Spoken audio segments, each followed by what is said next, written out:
I'm running the laps you get when you're late for training. I'm doing this lap so you can get to training safely. Because late is always better than never. Being late isn't the end of the world. For causing a road crash by going even a little bit over the limit could be. This lap so you can all get the footy and back safe. This lap This lap. This lap. This lap is so you can show up for your team and slow down on the road.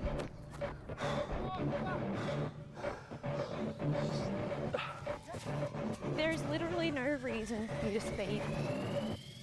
So this lap, so you don't have to rush. Hang on. Why am I running laps? I'm retired.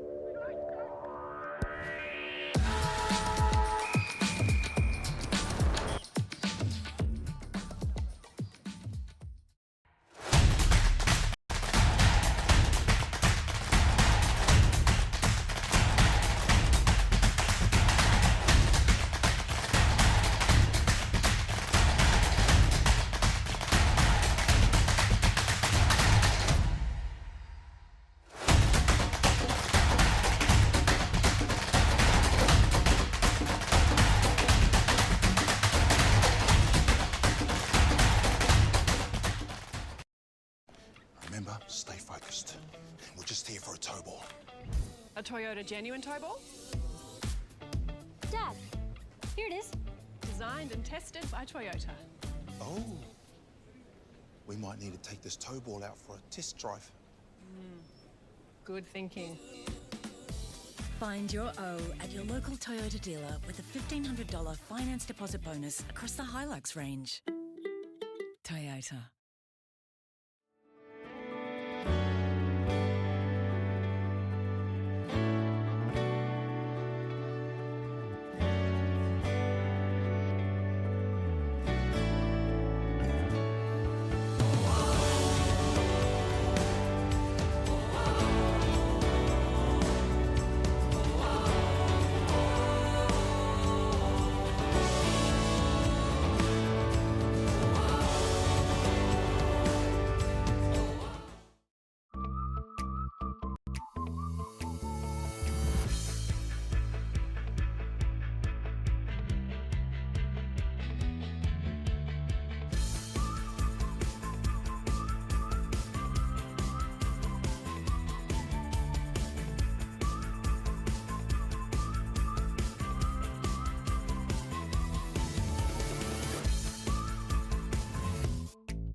Remember, stay focused.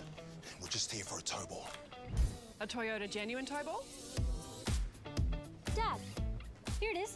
Designed and tested by Toyota. Oh. We might need to take this tow ball out for a test drive. Good thinking. Find your O at your local Toyota dealer with a $1,500 finance deposit bonus across the Hilux range. Toyota.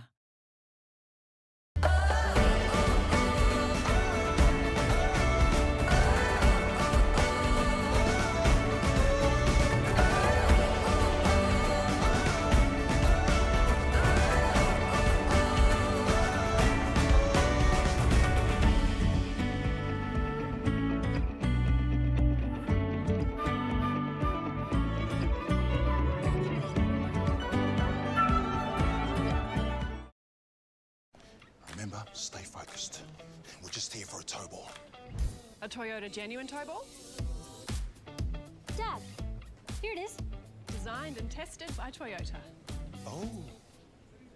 We might need to take this tow ball out for a test drive. Good thinking. Find your O at your local Toyota dealer with a $1,500 finance deposit bonus across the Hilux range. Toyota.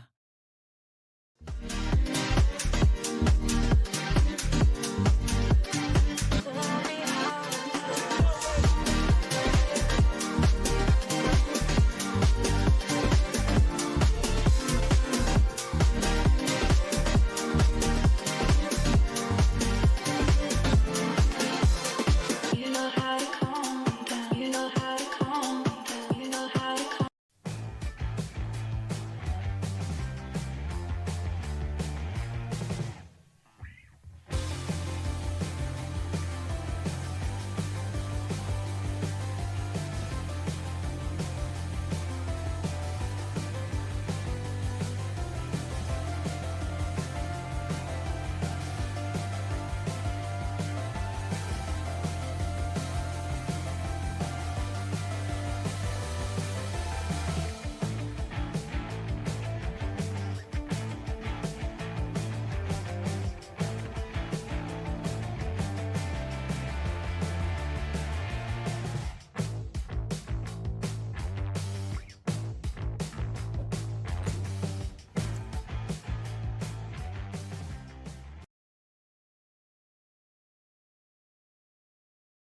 Customisable Australian-made bedroom furniture to suit your space and style. Luxurious pillows, quilt covers, sheet sets and more. Get behind the Cats this season with your locally owned and operated Harvey Norman, Corio and Warn Ponds.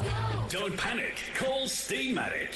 Steamatic Geelong introduces mobile laser cleaning services using world-leading technology. This is the future of cleaning and surface preparation using nothing more than the touch of light. Whether it's food manufacturing, injection mould and tool cleaning or paint and corrosion removal, take advantage of this dustless, non-abrasive, chemical-free technology. Another winning solution from Geelong's cleaning and restoration specialists. Visit steamatic.com.au. Like footy players, not all shelving is equal. Some buckle under pressure, some are a bit crooked. But we're Geelong. We're tough. We're A&B Australia, the Geelong shelving store. Whatever size or weight capacity you need, choose the winning team for high-quality, tailor-made shelving units. A&B Australia is the ultimate destination for your garage, office, warehouse or factory storage. See the showroom and talk to an expert. 47 Morgan Street, North Geelong. ANBAustralia.net. Harvey Norman, the home of king-size TVs. Bigger is better. Immerse yourself in the incredible viewing experience of a king-size TV. All the leading brands, Samsung, LG, Sony, Hisense and TCL. Whether it's game day, movie night or a binge weekend, enjoy spectacular clarity and detail with resolutions from 4K to 8K and screen sizes up to a massive 100-inch. Connect more, see more and do more with a king-size TV featuring the very latest in smart technology. See the specialists in king-size TVs at Harvey Norman now. Your locally owned and operated Harvey Norman, Corio and Warn Ponds. Thanks to our number one ticket holder, ABCO. Fueled by ABCO Cafe 24/7. Win or go home, Sunday elimination final as we're out here at West Oval, and we're going to head down to Jane Birch, who's for South Point Garden Supplies, just finding herself in conversation down on a very lush West Oval on a Sunday afternoon. Good afternoon to you, Birchie, again. Good afternoon. Yes, it is very lush. The breeze is really strong, favouring the Church Street end. There's, I daren't say it because every time we do, the teams actually play quite well into the breeze, but there is definitely 3 to 4 goals in this. It is much stronger than yesterday, so it will be a little bit tricky down here at ground level if you are kicking against the breeze. Thank you for that, Birchie. South Point Garden Supplies. Ash and the team at South Point Garden Supplies, 15 Boneyards Avenue in Torquay, just behind the Bunnings. Bell+Park have emerged on the ground. Their reserves played in green against Leopold's white, but their seniors are playing in the white against the traditional blue kit of Sth+Barwon. Let's have a look at a head-to-head for White Cross Healthcare. It's been an absolute jinx, this White Cross Healthcare head-to-head. Just take us through some of the more recent ones, Kirsch, where you might have just had some issues. I shall, and it's becoming a bit of a curse, or the moz on the head-to-head Kingy in the last 5. I'll give you the last 5. Yesterday was Logan Wagner versus Harry Benson. Harry Benson unfortunately done his knee, and Logan Wagner got tagged out of the game in the first half. The week before was Bailey Scott and Jack Buckley, the 2 superstars. The Colac Imperials coaching Bailey Scott, correct, confirmed during the week. Indeed. We were all over that. Absolutely. K-Rock, you heard it here first. Bailey Scott hamstring, Jack Buckley hamstring. Both didn't see past half-time. The week before, Joe Maishman versus Jacob Russell. Jacob Russell injured, had to go play forward, had no part in the game whatsoever. The week before that, Adam Gardner, Connor Giddings, the big superstar goal kickers, they were both goalless for the game. The week before that, Steve Benstead and Jack Driver, the intercept mark kings of the competition. 1 intercept mark each. Absolute fizzers, they head-to-head the last couple of weeks. Make it 5 weeks. So where are you going today? Well, today. And I do apologise to both coaches for having to nominate someone, because we hope to see the game out and we hope they're not a fizzer. We're going the Geelong VFL listed boys today. We are going Todd White versus Hamish Lucas to see who has the biggest impact on this competition. Both superstars, both young guns, both going head-to-head and see who has the biggest impact on this game. Thank you for that head-to-head. White Cross Healthcare, scooters, walkers, but much more. Trusted advice, best solutions, Fine Street in South Geelong. Let's have a look at the KFC X poll. We've got the toss of the coin though, Birchie, as Lockie Patton's made his way into the middle. Matt Caldu not too far away. Down to you, Birchie, for A&B Australia. Quality shelving and storage for your home, office or workplace. Yep, just shaking hands now, the 2 captains. And just deciding who's this calling, coin I think. This coin could blow away.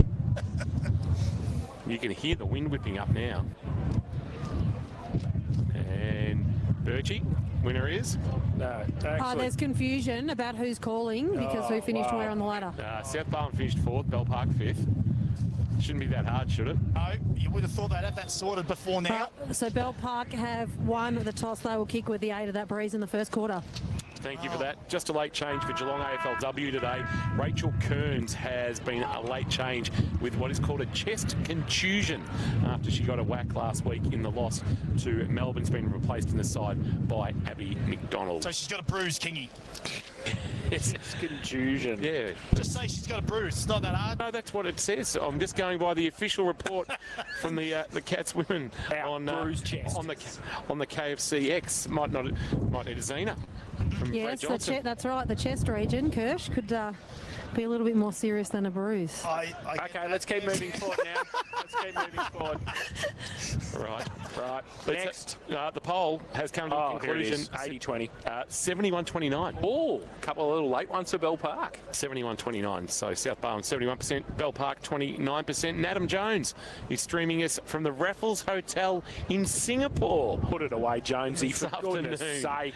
Wow. Stop showing off. Talking about the umpires, Aaron Riches, Josh Brown and Tom Jenke, and the Moth Aaron Riches game 300 for him this afternoon. Go well, the Moth this afternoon. Some conjecture, some discussion about just in regards to why Steve Ganaccia, who's umpiring the GFL Senior Grand Final, wasn't in control of the qualifying final yesterday, has been raised. And Come on, Jonesy, you're having a Singapore sling. I think one of the clubs today might actually be raising that with AFL-Barwon during the week and asking the question why. Absolute, genuine concern, that is, for the competition as to why we don't have our best umpiring every week. It's just the doesn't game. make any sense. Winner and margin, please, Birchie. South Barwon by 35. Wow, going whack is Birchie. Laurie Hill, who wins this afternoon? The former Barwon boundary umpire. South Barwon. South Barwon by 15 for Laurie Hill. Jace. South Barwon by 27. Yeah, South Barwon for me as well. And by 19. Matthew Kershaw, please pull out your pendulum. Let's see how it's Here it is. Today it's back. The pendulum's spot on today. Oh, here we go. It is. Yesterday, I remember I took into account yesterday players that were out. Yes, you did. Well done. Threw the pendulum away and we went Leopold. Okay, so he's gone from a broken arm from patting himself on the back to a dislocated shoulder. On the other side. In other things, I just felt some rain. But anyway, South Barwon a plus 357 in the offensive column. That's a lot, Jace. South Barwon a plus 296 in the defensive column. That's a 653-point swing in favour of the South Barwon Football Club over Bell+Park today. That gives us, divided by 18 games, a 36-point win to South Barwon. So it'd be out of you and me there, Birchie. 35-36. Perfect. Well played, Kirsch. Matty Kershaw in the experts chair for the Sporting Globe. South Barwon are in position as the rain does actually start to fall here. Not heavily, but enough that people that are on the other side of the ground on the bike track are just considering their options in terms of seeking shelter. That's the South Barwon twos over there, I think. So who are into a first semi-final next week themselves after losing to St Joseph's yesterday. We will get that Callett and Bridgewater matchup. Paddy Kelly and Lockie Patton is a mouth-watering Wombat Gully Plant Farm matchup. Paddy Kelly coming off 46 last week against Geelong West. And on this wing, a nice matchup too. Charlie Sarcevic up against Chris Hughes, the veteran. Umpire Richards puts it into the air. First quarter action for Harvey Norman. Here's Jace. Water gets it down in first for Bell+Park as well, and he wraps up Callett, chicken wings him too, brings him to the ground. The umpire will come in and ball it up. So it's going to be a great clash between Bridgewater and Callett this afternoon. Callett back in the team this week, and he tries to take the ruck ball out of the ruck contest he's held on to, said the umpire. So Special K, as we heard Tim Sherman calling, will take it at the back end of the centre square, and it's a horrific kick from Madigan, who got it back, and the umpire will come and ball it up again. So still back, only about 20 metres across from the centre circle. We're going to have another ball up. Of course, these teams played each other not that long ago on K-Rock football, and the similar matchups are the same as what they were on that day. Fortin Mahady, Caldo and Benstead, some big ones up forward. Callett won the tap down. Kelly burst forward for South Barwon, kick inside forward 50, a rolling ball. Handball on the up by Noble, bouncing ball out towards the teammate, slung in the tackle, handball back. South Barwon got control. Kelly again, a high kick. It holds up in the breeze, and Benstead judging it best. One of only two survivors from their most recent finals appearance in 2017, and they're both Drysdale products, Lockie Patton and Steve Benstead. Benstead, who's not engaged, a floater off the boot. It's a half-back. Good afternoon to Ebony. I know she'll be listening. Kick out of the pack by Driver. Ball front of the pack. Kelly's been busy early for Kerrs Hyatt. We'll keep an eye on his numbers this afternoon. Kirsch, Paddy Kelly's already racked up a couple. And we have gone a minute and a half on the Barwon Foods time clock. Sells the freshest fish direct to you, Donga Road, North Geelong. Callett takes it out of the ruck contest, but the umpire said he moved Ollie Bridgewater out of the ruck. So he's going to take the free kick at half back for Bell+Park. He's going to play on quickly and go with the right foot towards half forward. Wobbly kick. Goff got a hand to it. Wiedemann back there for Sth+Barwon. Gives it away to Boris, so a bit of candy, but then turned the ball over, unfortunately for him, and now they're going to go the other way. Bell+Park, Sarcevic to an open goal square. It goes across the face of goal into the right forward pocket, and it's going to be a boundary throw. And so Bell+Park into attack first time this afternoon. And Church Street end of the ground, we're going to have a boundary throw in. 2 minutes played, first term, Barwon Foods time clock. Harvey Norman opening quarter on an overcast and windy afternoon here at West Oval. Boundary umpire comes well in to hurl it back into play. Front position, Tobin won the tap down here at pace. Petering back into the side. Quick left foot snap, but it's missed to the right. Through for a minor score. Handy return. Nick Petering is a noted goal kicker. But just the 8 games this year, and he's got the first score on the board in this elimination final. Bell+Park 1. Sth+Barwon yet to score. 2 3/4 minutes played. Darky into Driver, who kicks it towards halfback. Mawson comes up front and centre, was good from Noble. Gives it to Fraser Fort, the grumpy one. Kick around the corner. Kick was partly smothered. Coming at it was Carmody. Gave it back to Fort at halfback. Bit of time and space now. Goes long with the kick towards half forward. Benstead read it the better. And got his hands on it again, took the mark. Matt Caldo's not happy either. He turned around and said, kick it towards the boundary line. But he can't, and Bell+Park are going to go from the other side. They get the handball away. It's going to be chopped off, though. Coming back, that was a throw in the end from Kelly. Got his hand onto the ball, but his other arm was impeded, and he threw the ball. So now it's going to be Lucas from the back end of the square for Bell+Park. Finds a marking target. And it'll be Wareham who looks for lower the eyes, and Sarcevic with a beautiful ball marks 40 out from goal. And he'll go back and have a shot. Nice to have the ball in the hands of Isaac Wareham. He's a quality user, and he's found Jack Sarcevic. Got 3 cracks at Geelong VFL level. I think he kicked a goal with his first kick, and it might have been captured by our own Jason Boris at Arden Street. Chase, give me a thumbs up if that is correct. And it is. Chase just down shooting in front of us. This for the ideal start for the Dragons in this elimination final. Sarcevic from 45 metres out, leans back and has pulled it to the right. The breeze did nothing there to push it across. So they double their lead though, they're 2 behinds. Sth+Barwon yet to score. 4 1/4 minutes played on the Barwon Foods time clock. Jake Peters to kick it in this time for the Swans. Plays on from full back. Runs his full measure, goes long, looking for Fort. He's the only one there, and that's not going to get anywhere near him because Ben Lloyd was standing there by himself. 10 metres in the clear and took the mark between wing and half forward. So Bell+Park will drive it back inside 50. Do so now. Driver goes up, can't take the mark from behind. Hands to it for Bell+Park. Handball back in board. Chopped off though. Callett, he dropped the ball. The umpire said yes. That's fair. Yep, he tried to go through the middle of the pack, and Will Tobin and a couple of others from Bell+Park telling Ben Callett all about it. But the ball has come back, and it's going to be in the hands of Fraser Maris. Bit of an iffy kicker, Jace, for me, Fraser Maris. Oh, he's sure to kick it now then. Absolutely. First Moz. He's a little hit and miss with his kicking. He's actually first in the competition for free kicks. Well, there you go. And actually, you raise a good point there. He's going to come in left foot kick. Yeah, no, you're right with the iffy, Kirsch. He hasn't been to your school. He hasn't even made the distance. On the full, Jace. Jack Driver has taken the mark and/or out of bounds on the full, and he plays on quickly. Jack, stop kicking it because he turned it over again, and Isaac Wareham's taken the mark across the other side of the ground at half forward. Couldn't be any more righter with his kicking. Wareham sets it up to about 25 from goal. A queue of Swans, and one of those is Rowan Goff. That is not a collective noun for Swans, but there was a queue of players there. He goes laterally and finds Boris in the left back pocket. Boris will send it to half back and over the head of Middleton, but found the mark. And a quick kick forward by Cunningham towards half forward, back with the flight. No mark taken by Carmody, and there's going to be a free kick for a throw, and it's going to come back to the Swans and come to Jackson Carmody. Coming off 6 goals last week, an equal career high for him. It's a mung off the boot, but it's going to work out okay, is it? No, over the head of Mawson, bounced away from Caldo. Fort fighting for it in the left forward pocket. The pressure comes from Mick Waters, who knocks it out of bounds. Boundary throw. Mick Waters, it sounds like somewhere you go on holidays. We're just off to Mick Waters for the weekend. McWater's Resort.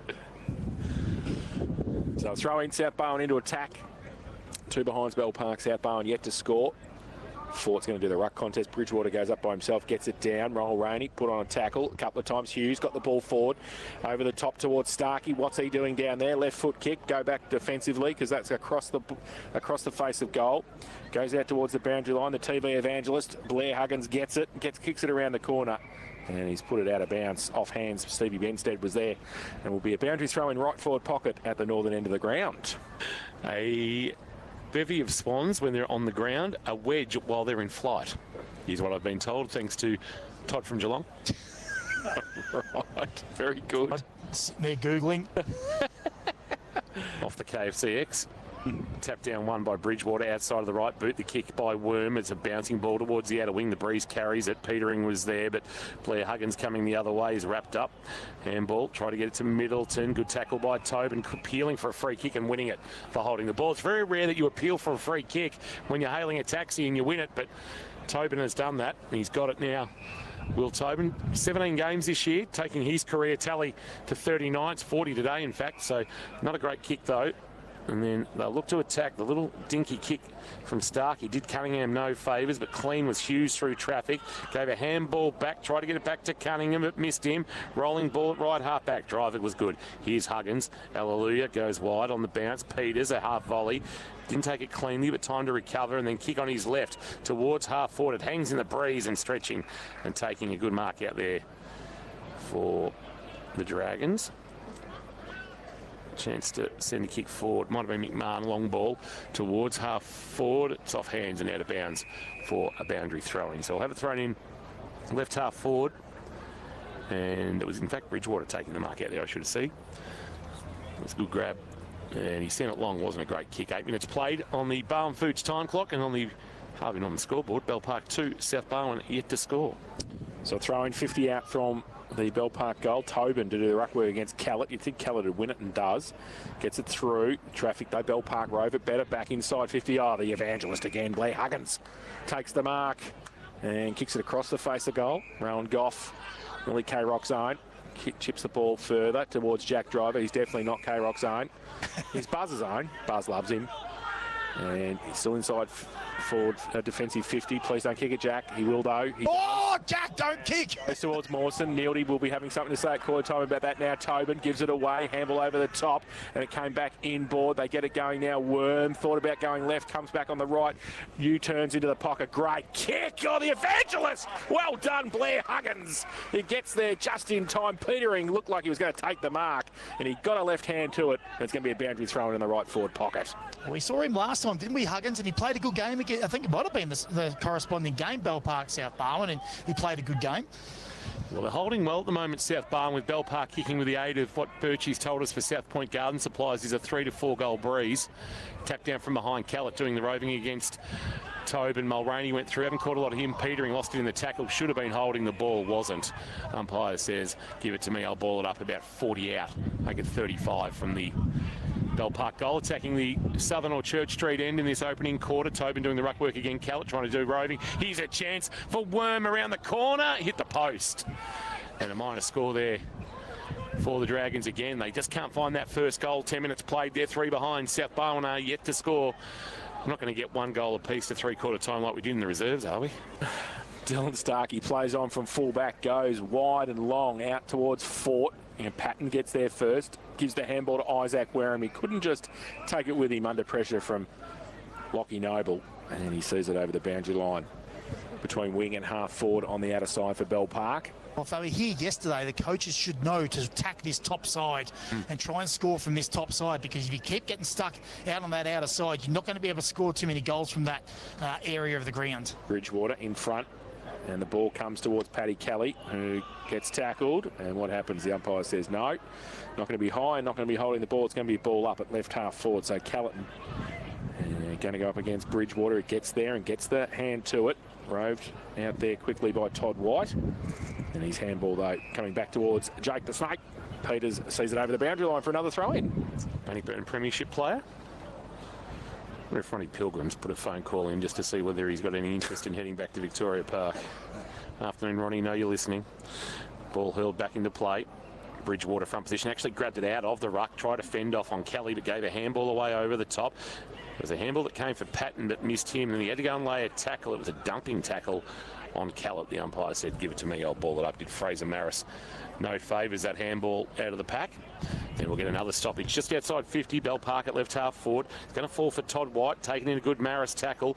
Patton, can he keep it alive near the boundary line for the Dragons? Does. Handball on hands and knees, try to get it on the bounce to Petering. Deflected back underneath the pack. McMahon's in there for Bell+Park. Will get a ball up left forward pocket under the scoreboard that is illuminating a dark afternoon. Bell+Park 3 behinds. Sth+Barwon yet to score. Callett takes it out of the ruck contest, tried to get the kick away, but couldn't do so effectively. Had to put the tackle on in the end because coming across and taking it out of his hands was Maris, and then the ball up. Good contest again. Todd White's kick was partly smothered. Falls in the arms of Ben Worm. Goes for the kick. Right foot. Oh, wow. It was torpedo punt off the end from Ben Worm, but it just missed to the far side and through for a 1 behind. Bell+Park 4. Sth+Barwon 0. The BBC World Service. Harvey Norman K-Rock first quarter scoreboard. Starkey to the left back pocket, and Driver, who's going to have to be forced to kick, I reckon. He's trying to Goffey. He's handball it to Goffey, trying to give it to somebody to handball to, and he does give it to Starkey, who has to kick on the outside of the right boot. Kicks to the wing. Oh, strong mark, Mulroney. Hamlin hanger contender. Then gave a handball to Carmody, whose kick was okay. Stretching and marking was Noble, who is being held up. That should be 50. Now gives a handball. Mulroney cruising past. Wants Caldo from behind. Yes! So a rare clean foray forward. You thought that kick on the outside of the right boot from Starkey was not the ideal situation, but a couple of good strong marks. And they find themselves with a shot at goal in the hands of their skipper, the reigning joint Matheson medalist, Matty Caldo, has it. And Benstead stands the mark about 35 from goal. Well, that's why they're the #1 contested marking team in the competition, when you can go from coast to coast and take contested marks along the line, get it into your bigs, and he's a contested mark. Hamlin Holmes, New Bannockburn display home now open. Caldo starts at left and brings it back with the power fade, and he likes it too. He's a good celebrator, Matty Caldo, and he kicks a goal against the grain into the breeze. A handy one. Sth+Barwon now take the lead. 1 straight 6. Bell+Park are 4 behinds. Opening quarter action thanks to Harvey Norman, Corio and Warren Ponds.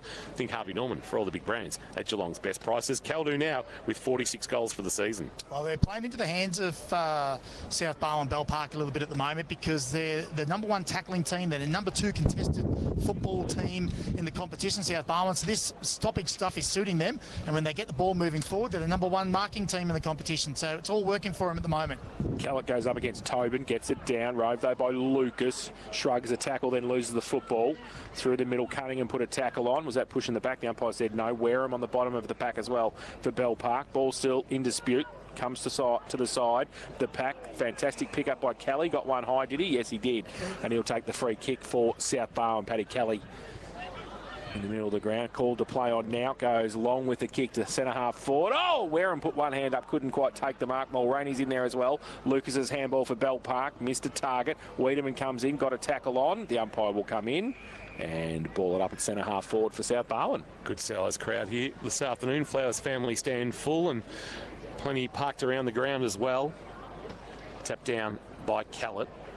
Chance for Riccardi, but can't get out of the pack, and he's taken down in a tackle. We'll get a ball up. Oscar Riccardi in the headband. I'm sure the old man's here and be very proud to see him wearing the number 15 as well, as Peter did through 280 odd games for the Cats. From the ball up, head over at Madigan. Haven't caught a lot of him early, but he was able to flick it up, and a quick kick out of the pack by White to the right forward pocket. Good spoil. Lloyd knocked it away from Noble and out of bounds, and we'll get a boundary throw in. But right now the game being played in the hands of Sth+Barwon. Kirsch, Bell+Park unable to use the aid of the breeze to their advantage. 4 behind, trailing the Swans 1 straight 6. Yeah, they've not got any fluency with their ball movement at the moment. It's all rush and it's all long kicks, but that's the way they play. They're a long kick football team, and that's the way they're playing. It's going to be a little bit lower your eyes style today, I think. Caldo takes it out of the ruck contest, tried to give the handball away to Paddy Kelly, who was running towards the boundary line. The ball eluded him, and it will be another boundary throw in 50 around from the Sth+Barwon goal. Will Tobin giving Ollie Bridgewater a chop out in the ruck for Bell+Park's going to do the ruck work against Ben Callett, who's moved his way down to half forward for Sth+Barwon. Gets a hand to it, goes back towards the boundary line. And a little bit more work to do for the boundary umpire. Sth+Barwon have the goal of the afternoon so far, 1 straight 6. Bell+Park are 4 behinds. We've played 16.5 minutes on the time clock thanks to Barwon Foods. Sells the freshest fish direct to you. Donga Road, North Geelong. Their freshly shucked oysters are something to behold. That's why they provide the best fish to the best restaurants in Geelong.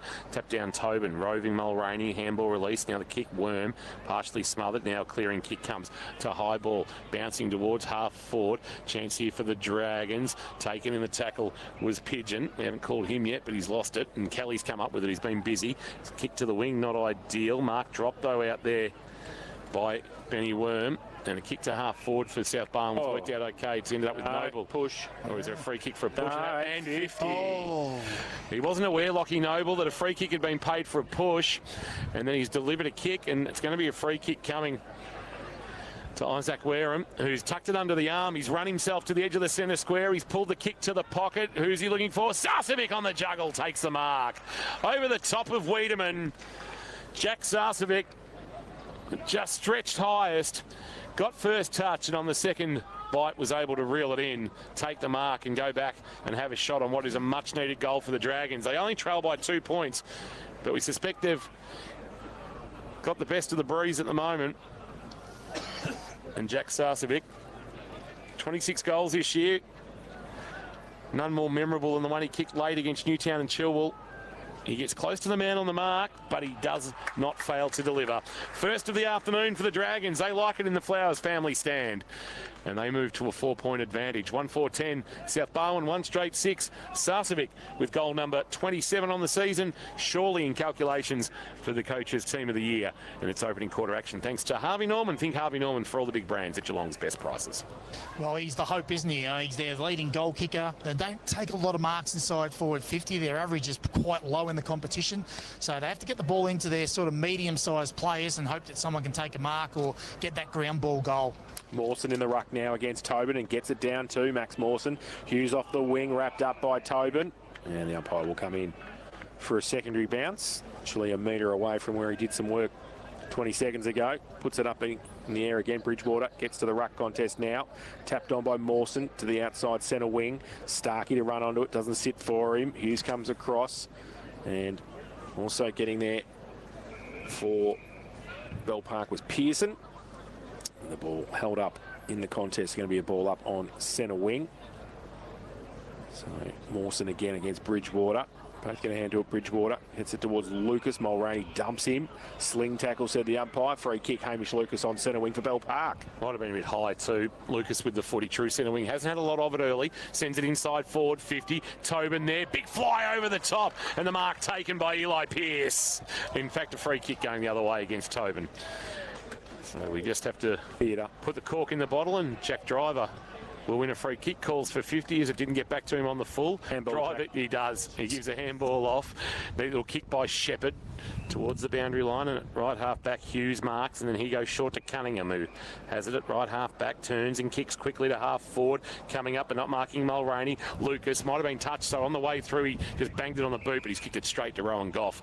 He and Driver could have raffled it about 35 from their defensive goal, and Rowan Goff just pointing towards the outer wing, but decides now to come back to Huggins. Huggins has it 30 from his defensive goal, and they'll attack via the broadcast side. He drives a kick, tries to put into the path of Starkey. Too much on it. Chance for Gorman in a little 1-2. Received it back from Mick Waters and a kick inside 50. Looking for Pearce, front position. Goff brought it to ground. It'll roll to the goal line, and Driver will run away with it. A handball to Shepherd. Shepherd now in the back pocket. Tries to drill it towards Ford, who comes out.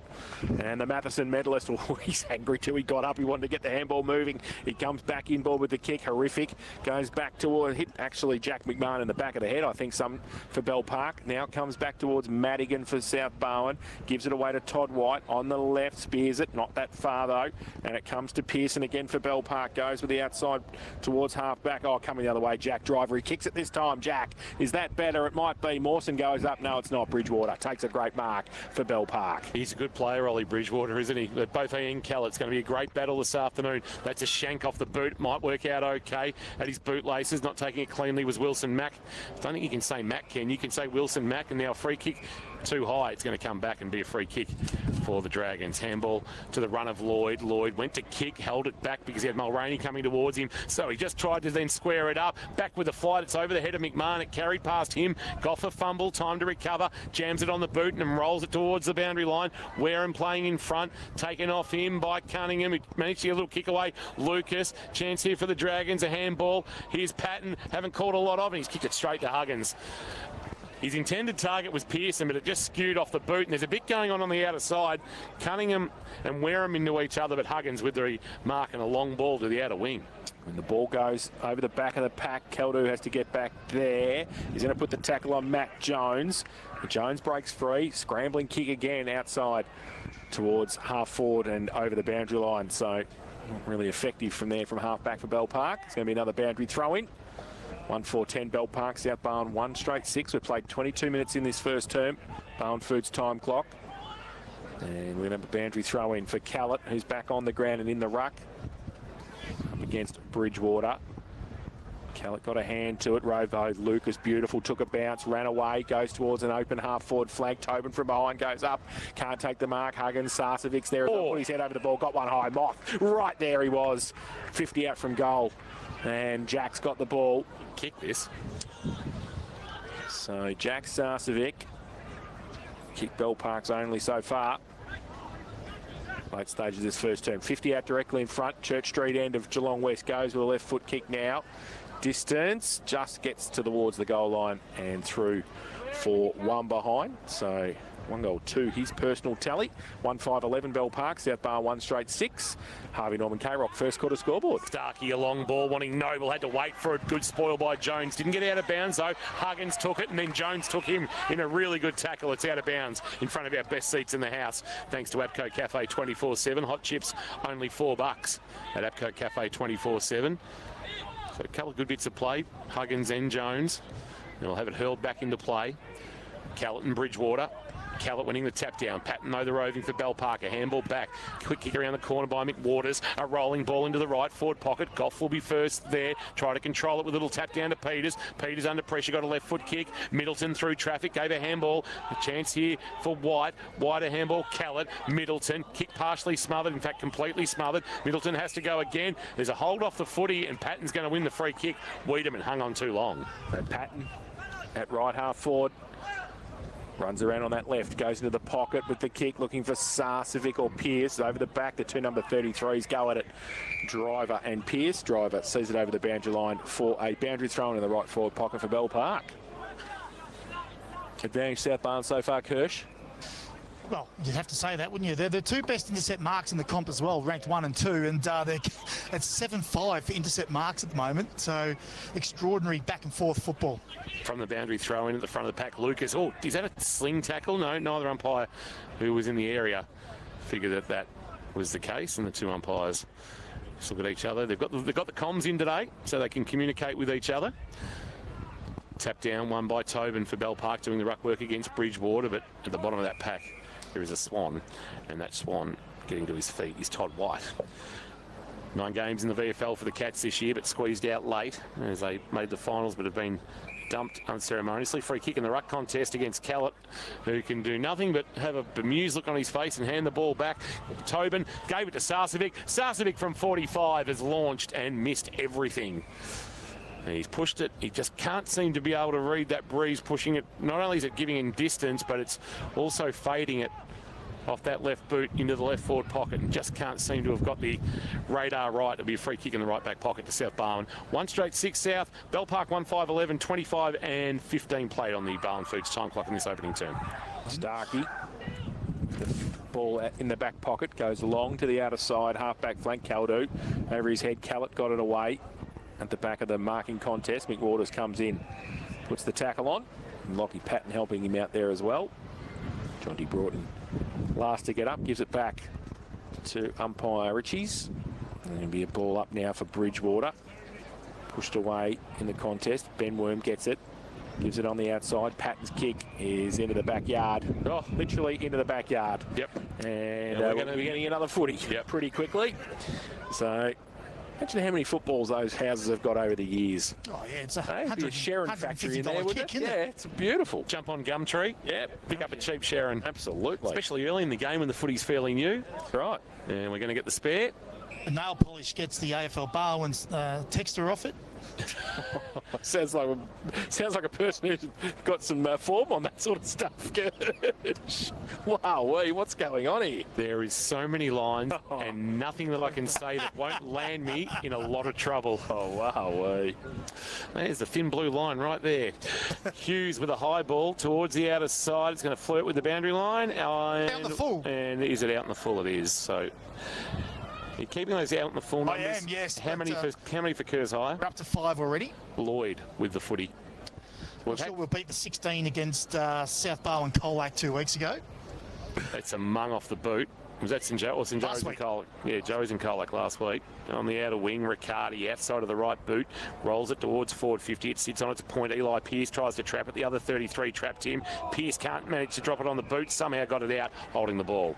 He was trying to get it onto the boot, but the tackle of Jack Driver was just too good. Handball, Jack. He does. To Starkey, not for the first time, and then Starkey with sort of a Zach Guthrie elegant kicking style to the wing. Caldo comes up. Geez, he's good overhead, the skipper. And he takes the mark and then sends Sth+Barwon forward, but that holds in the breeze. As it goes towards Charlie Sarcevic, he takes the mark in front of Fraser Fort, so held up there and he read it the better. Defensive 50 with the kick from the mark. He's going to play on. Go down the line towards centre wing again. Big pack there over the back. No mark. Maris got the kick forward for Bell+Park, and again it's out of bounds. And it will be a boundary throw in. 55 around from the Bell+Park goal. They're 1-5-11. Sth+Barwon 1 straight 6, and we've played 28 minutes in this first term of the elimination final here at West Oval. They'd love one more before quarter time, but quarter time can't be too far away with only the 2 goals kicked, and we've played 28 minutes on the Barwon Foods time clock.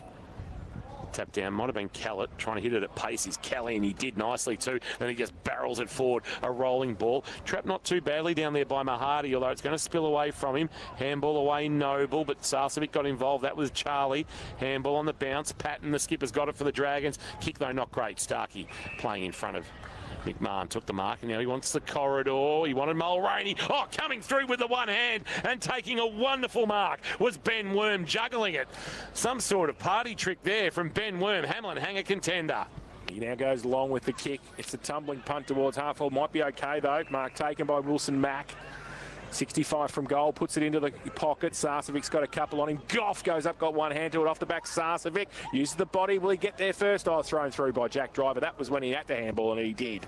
And he put it through for one behind. So a rush behind to the Parkers. They go to 1-6-12. They lead Sth+Barwon 1 straight 6. Harvey Norman, K-Rock, first quarter scoreboard. And off the personal Twitter, Kershaw has wiped many a name off footies. Mr. Stolk was giving me some personal feedback there, so he knows you better than anybody, Kirsch.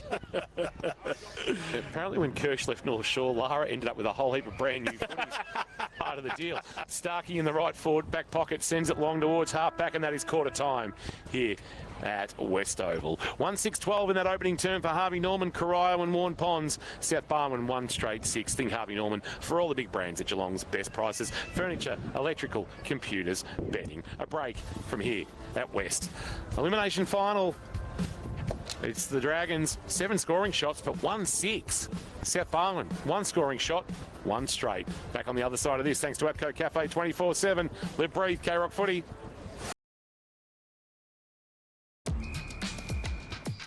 I'm running the laps you get when you're late for training. I'm doing this lap so you can get to training safely. Because late is always better than never. Being late isn't the end of the world. For causing a road crash by going even a little bit over the limit, could be. This lap so you can all get the footy and back safe. This lap? This lap. This lap. This lap is so you can show up for your team and slow down on the road.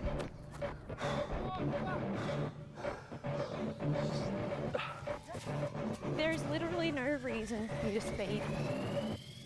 So this lap, so you don't have to rush. Hang on. Why am I running laps? I'm retired.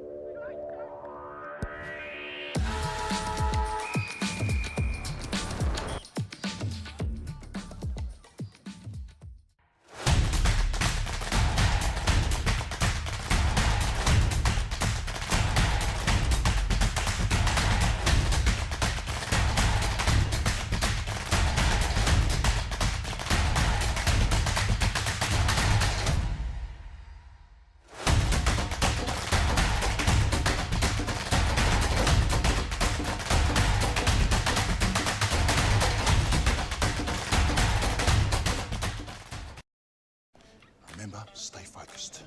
We're just here for a tow ball. A Toyota genuine tow ball? Dad, here it is. Designed and tested by Toyota. Oh. We might need to take this tow ball out for a test drive. Good thinking. Find your O at your local Toyota dealer with a $1,500 finance deposit bonus across the Hilux range. Toyota.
Remember, stay focused.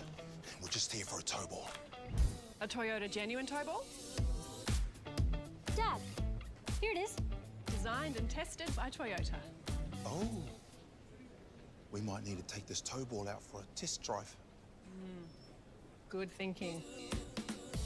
Find your O at your local Toyota dealer with a $1,500 finance deposit bonus across the Hilux range. Toyota.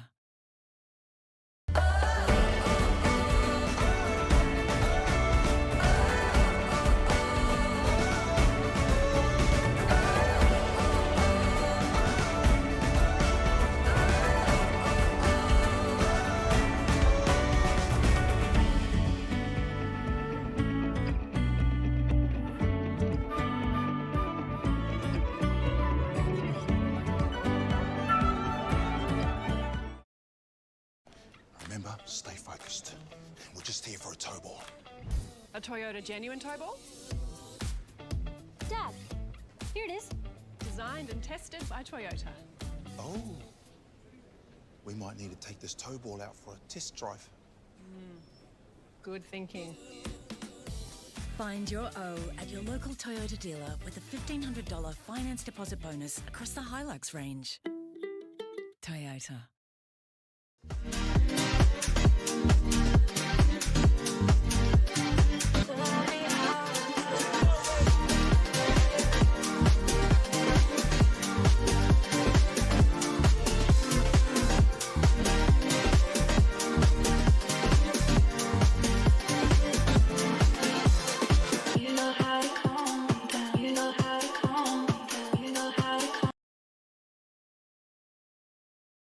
As I said, ranked 1 and 3, these two teams. Sth+Barwon ranked 1, Bell+Park ranked 3 for intercept marks, and it's 7-6 in favour of Sth+Barwon. So a little bit of turnover footy. Conditions are contributing to that. Clearance-wise, Sth+Barwon are just on top, 8-6. A lot of repeat stoppages at the moment. So we'll see how Sth+Barwon handles the conditions. I would like to see a bit more ball coming this top side, the grandstand side, so you can kick more goals from this side or give yourselves a better opportunity. Bell+Park went a little bit too deep to the other side or the outer side of this ground, and it's really hard to score from there, particularly with a breeze. So let's see if Sth+Barwon's instructions to attack this top side, we might see a little bit more footy and some more scoring opportunities. At the moment, even Stevens with Sth+Barwon with the advantage of the breeze now. Thank you for that, Kirsch. Mark Neal's actually headed for the comfort of the coach's box up in the grandstand, and Jane Birch has headed towards James Saker, I believe. We'll head down to Birchie now for A&B Australia Quality Shelving. Birchie, have you been able to nail Sakes? I think he's just behind you, as you'll be able to get a couple of quick words from him as we look to start this second quarter for Morris Business Class Finance. Down to you, Birchie, as you have a quick couple of words with James Saker, the Dragons coach. Well, Sake's a very young team and obviously haven't haven't played finals, for a while. So their intensity and the way they tackled in that first quarter was really impressive. You must be pleased. Yeah, it was. It was a good start. We were hard at the contest, probably a bit sloppy at times with the ball, but overall it's a positive. But we've been here before against this opposition, so we've got to try and maintain that. And it's a really tricky breeze out there. The kicking efficiency was down for both teams. What's the key for you in this quarter going into the breeze? Ugly's okay for us this quarter. Just get it forward, surge it, get some numbers, and try and keep being first into that contest. Good luck. Thanks for your time. So start of the second term here, and South Barwon, well, out of mid-air, Harry Cunningham got it towards the forward line. They moved it pretty quickly from the middle, and they came the top side as Kirsch asked them to. I'm sure Neildy did as well. And it's gone into the arms of Lockie Noble from that Harry Cunningham kung fu kick that he got inside 50. It was pretty clever, really. It was very clever. He knew he was going to be under pressure, and he just lost possession, just kicked it and got it to Lockie Noble. So this could be a very fast start for the Swans in the second term. 42 seconds gone as he comes in to even the scores up, and that is a great kick. That was never going to miss from Lockie Noble. So they get a 2 straight 12. South Barwon, Bell+Park 1, 6-12. Morris Business Class Finance. K-Rock. Second quarter scoreboard. Well, the clearance came, but they come out the front of the stoppage, and instead of staying corridor bound, they just shifted a little bit to the outside to get the ball to this top side. So, as we mentioned in the preview, or that little breakdown of that first quarter, the instruction would have been to try and get it a little bit to this top side to give yourself the best opportunity, and that's exactly what we spoke about. It's exactly what they just did, and that's exactly how you're going to score goals on this ground. Around the grounds for Leopold Sporties, Ben Cunnington extracting the P155 for Warrnambool in the Hampton League first semi. Warrnambool playing to rank 62-2 at quarter time. Ben Cunnington has 6. Must be That's quarter time. Is that at the Reed or where's no, it? It's at Koroit. At Koroit and a howling gale. Must be a cyclone in Koroit. Must be going downhill. 6 goals in the first quarter. He's on track for 24. Record books out.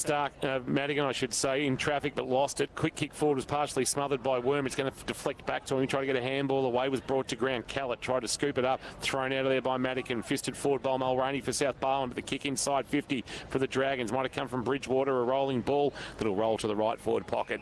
And as we heard James Saker say for AMB Australia Quality Shelving, they are just happy to junk it up in this second quarter into the breeze, the Dragons.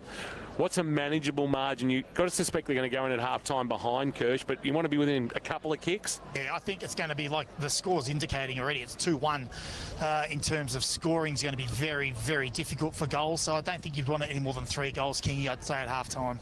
Back into play. Callett got it down with the right fist. Patton for Bell+Park. Couldn't take it. Chris Hughes could at defensive 50. Gives it by hand to Todd White. Draws a play. Gives it to Madigan on the left. Goes to centre wing. Good mark. Hamlin hanger by Jones and plays on for Bell+Park and goes back towards half forward. Getting back there and getting a hand on it was Wilson Mack. Did well for Bell+Park. He was against the TV evangelist Blair Huggins there, and he saw it over the boundary line. So we're going to have a boundary throw in 50 around from the Bell+Park goal where we started about 35 seconds ago. It's back in there now. So a chance for Bell+Park in their forward 50 northern end of the ground in this second term. Thrown in. Callett taps it down. It comes towards Carmody, gives it to Madigan for South Barwon, but Maris comes across at Bell+Park with Lockie Patton as well. They see it over the line. We're going to have a boundary thrown on the outer side centre wing. What about one of the greats of photography, Mike Dugdale, just sitting down in front of us today? Great to see Duggars. Dueling. Duggars and Jason Boris, about 30 metres from each other. Dueling cameras. Dueling cameras. One of the great men, Mike Dugdale, of course, went to the Grammar. The Grammar. Boundary throw in. Palm down to the front. Bridgewater roving was White, and he was brought down in a tackle by the other number 2 in Fraser Maris. And we'll get it balled up. Going at the 2 ruckman. Callett may be winning the tap there. Bridgewater did the roving, tried to barge his way through, but Peters hung on for dear life, brought him to ground, and we'll get another stoppage. Almost 4 minutes played in this second quarter on the Barwon Foods time clock. South Barwon 2 straight 12. Bell+Park 1 at 6-12. Callett again on the tap down. Worm just fired a handball forward indiscriminately, but it worked out all right. Tobin, Maris cut back in and then jammed it on the left boot. And Huggins, that's a diving effort. Takes a wonderful mark, the TV evangelist. Hallelujah, says the South Barwon defence. Huggins inside defensive 50, goes with a right foot kick. Long towards Caldo, it goes up. Good mark. 1-2 takes the mark on centre wing in front of Isaac Wareham. So the Matheson medalist comes and draws a play and gives the handball away. Madigan thought about the kick, then thought about the handball, then did kick it, only as far as Mulroney though. He couldn't pick it up. Kick was smothered in the contest, comes back towards Harry Cunningham, gets his hands free, gets it towards half forward. Oh, White, good tackle, bad tackle. He put his arm up to fend him off, so how's that not a... Ben Lloyd came in at pace and got him 55 from goal. South Barwon into attack left half forward. That's like stopping a front row forward hitting an offload at pace. Great tackle. And it was a cracker. Tap down Bridgewater. Patton's there. Callett went and got the footy himself. Got one high, I reckon. And might get a free kick. So the big South Barwon ruckman, Madigan cruising by, wanted it, but he turns and kicks Callett to about 20 from goal. Flying Caldo in the pack, couldn't take it. Front of the pack is Cunningham, who is wrapped up in a two-man tackle. Benstead coming over the top to ensure that ball wasn't coming out with Mick Waters. A sunny day always when you holiday at Mick Waters. Bridgewater won the tap down. Ball in the right forward pocket. Chance to clear for the Dragons. Lloyd jams it on the boot to half back, and Wiedemann coming up takes the mark. The product from Rapunyup.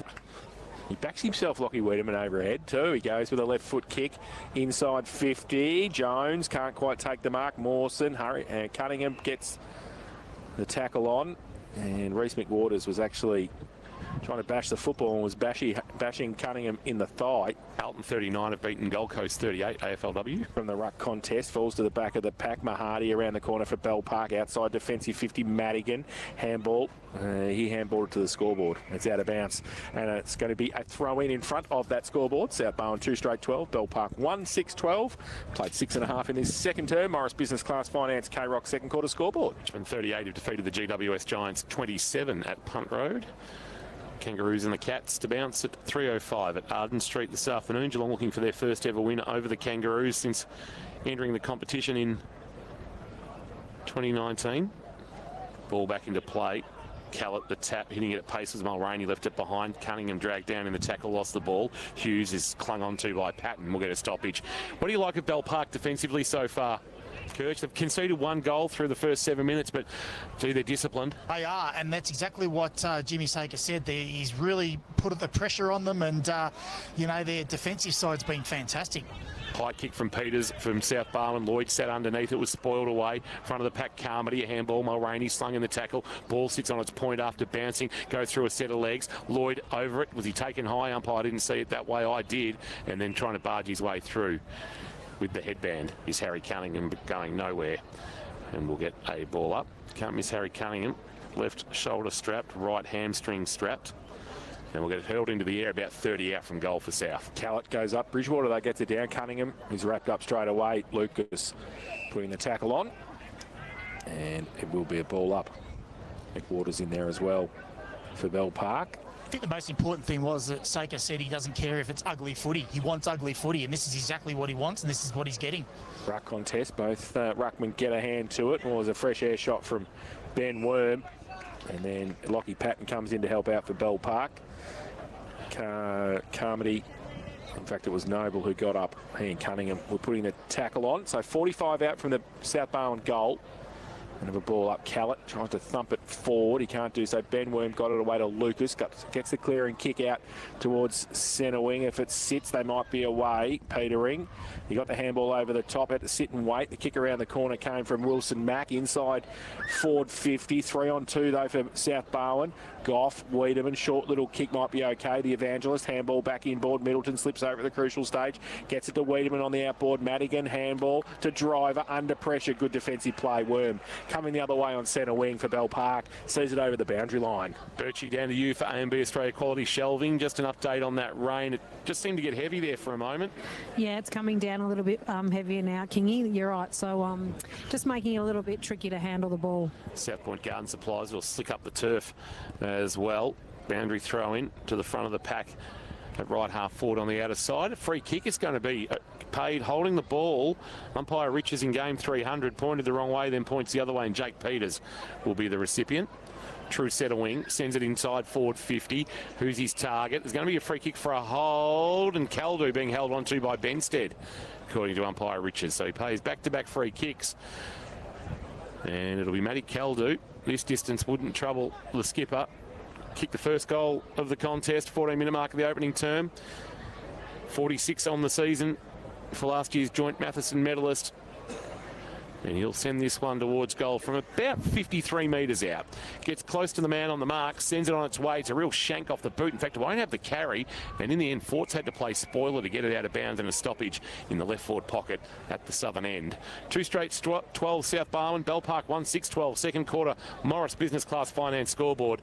Asset Finance by Geelong people, for Geelong people. Call 1300 for Morris. Caldu going to do the ruck work for Sth+Barwon. Deep forward against Ollie Bridgewater for Bell+Park. Thrown in now.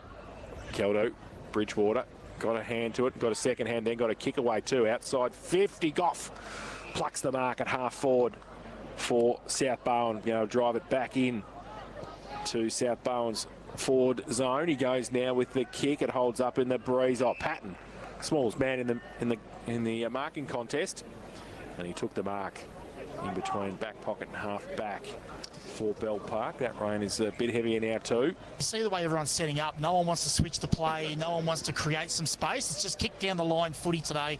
We're going to get that all day, unfortunately. Which they have done towards centre wing on the outer side. It's Bell+Park. Sarcevic.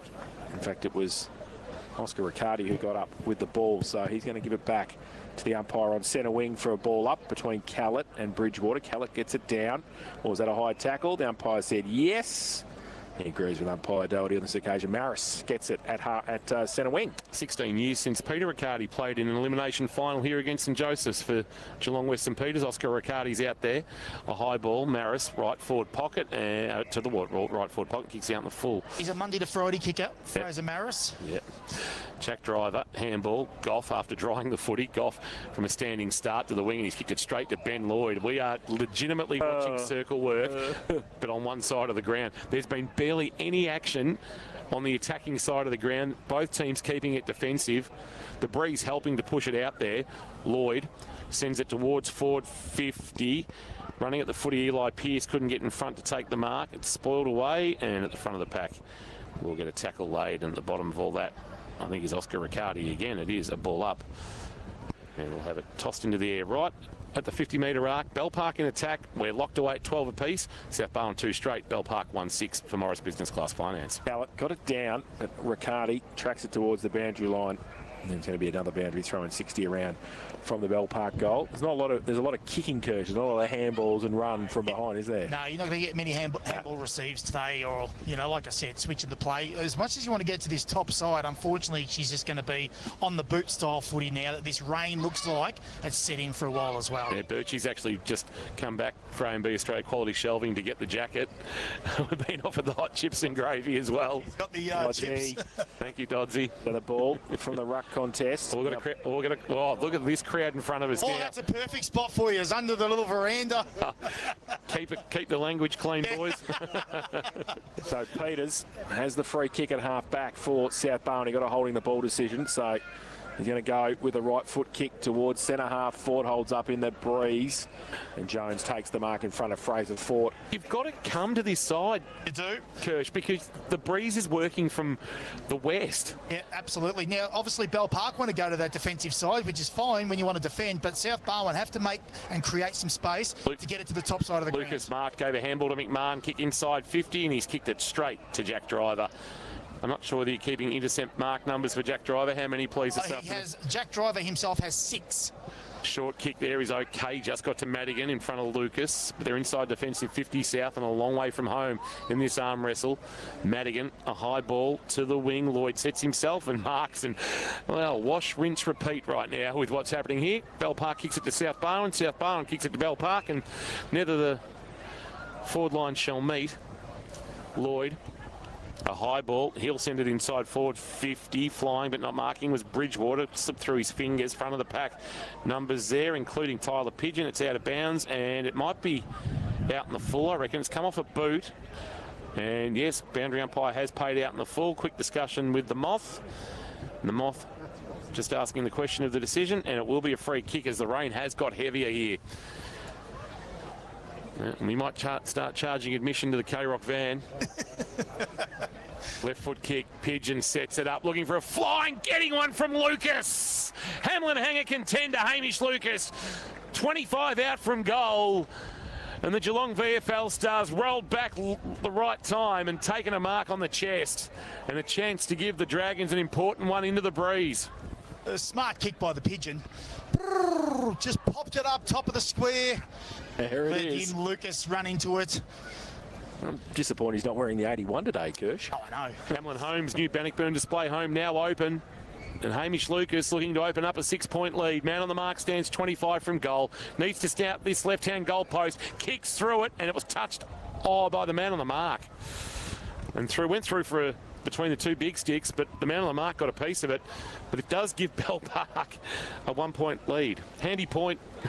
15 minutes into the second quarter. Who would have thought we're talking handy points 15 minutes in? 1-7 plays 2 straight 12 on the second quarter Morris Business Class Finance scoreboard. After yesterday, they were handy point at this time would have been perfect. Starkey kicks it in, fought, couldn't take the mark off his hands. Madigan roved it nicely, but couldn't run the ball and couldn't keep it in the field of play. And the boundary umpire was right there, so we're going to have a boundary throw in centre wing on the outer side. Falcons girls into the last 4. They've defeated Tassie 66-37 at Shepley Oval. Well done to Mel Hickey and her charges for Leopold Sporties. So Callett up against Tobin, who's giving Bridgewater a rest in the Bell+Park ruck division. Callett trying to take it himself. Tobin was right next to him. It was in his back pocket. Put him to ground, and that rain. Oh, Birchie, I hope you've come and got the jacket. How are you down there? Okay for A&B quality shelving? I'm okay. I haven't sat back down though. I'm standing up and just right near the undercover part. No, well done. Good work. Stay safe down there. Now the ball up has gone a bit further forward for Sth+Barwon. It's going to be ball up at half forward on the other side. This is going to suit Bell+Park. Well, they've got a +1. Bell+Park got a +1 at the moment, and Sth+Barwon got a +2. So Bell+Park have an extra number around the stoppage. Well, they're going to have some bit more work to do here because another stoppage at left half forward. Sth+Barwon 2 straight 12, but Bell+Park 1-7-13. We've played 17 minutes in this second term. Tobin doing some ruck work, but Callett does his own roving. Got a handball away. There's going to be a free kick, I reckon, taken high was Doyle Madigan. Got rid of that long hair, sends it long inside, forward 50. Fort's going to come with a run, got his hands on it, couldn't take the mark from forward deep, front of the pack. Pearson is brought down by White. We'll get a ball up. So throw the rain and the wind and a greasy ball, and you've got a trifecta that isn't conducive to a good game of football. 1-7 playing 2 straight. It'll be absorbing, and goals will be at a premium. Any goal will probably be an Inspirations Paint goal of the day, to be honest. Handball on the up. G. Jones lucky in the end that going back and getting it was Maris, and he's brought down in a tackle and holding the ball. Gee, that's harsh. That is harsh, and the free kick will go to Middleton. Trying to make the play. Max Mawson in a push and shove there with Isaac Wareham. What did you make of that, Kirsch? No, look, the ball come out, he was kind of stripped, so he didn't dispose of it incorrectly. It was just stripped. I thought it was tough. Like you said, it's wet. He's making the play. It just bobbled out. Probably conditions, no. Important kick. Middleton won't have the carry. It holds up. It's off hands into the forward pocket. Broughton, who I don't think we've called this afternoon, couldn't take it. Lloyd goes off the ground. A dink, little dribbling ball. Caldu sees it out. Boundary throw in onto a very wet bike track. And all the fans that were occupying that outer side of the ground have now well and truly run for cover. And it is standing room only in the Flowers family stand. And Birchie, how are you tracking down there for South Point Garden Supplies with the weather? Yeah, I'm okay. I've got the hood on. I'm probably getting saturated, but I feel like I'm not. But I think that breeze has dropped with this rain, and so it's really hard to, like, that kick held up then. Yeah, that's so, right. You know, it's really, really tricky, but I mean, I'm in the shelter of the stand, so it's hard to read. But out in the middle, there's probably still a little bit of breeze, but not like it was earlier. Yeah, it's still looking to the outer side. The trees are moving with a little bit of rate of knots. Well, Middleton was only 35 metres out then when he kicked it, and it held up. So it's interesting whether it's getting a bit swirly. So we boundary throw in the left forward pocket for Sth+Barwon. Ball's moved there. Caldo up against Bridgewater. Bridgewater got it down. Falls to the back of the pack. Still 35 out from goal. And big pack around at the umpire. Just lets it go. He's going to have to come in and ball it up now. And any goal will be the Inspirations Paint goal of the day this afternoon. We're just going to call it like that. Doesn't matter whether it's a dribble. Doesn't matter whether it goes straight through. It's going to be it. Ball because there's going to be one goal left in this game the way we're going. Coming out and coming forward of the footy is Callett, who takes the mark. 55 from goal for Sth+Barwon. Drives it long towards the top of the square. Foot goes up off the back of the pack. Mahadi handballs it over the top. There's Fraser, comes at it. He slips over. Needs some support, gets some from Mulroney, got rid of the football, and the TV evangelist can't keep it in, Huggins, and it will be a boundary throw in, 50 out from the Sth+Barwon goal. I haven't seen the Flowers family stand packed like that for a heck of a long time. Just looking over my left shoulder and out the back of the van. Yep. Ball, standing room only at the back. Ball hurled back into play. It's going to spill to the back, chance here for White, but the tackle was really good laid by Maris. Ball spilled out. Bridgewater lost it in the tackle of Callett. Then Callett lost it as well. Noble, it's on the ball and it's a cake on the ground and it's a cake of soap. Maris dribbled it forward. Wiedemann just had a fit of the fumbles, wrong time, ball out of bounds at the interchange gates that aren't really gates, just some lines there to show you where to run through.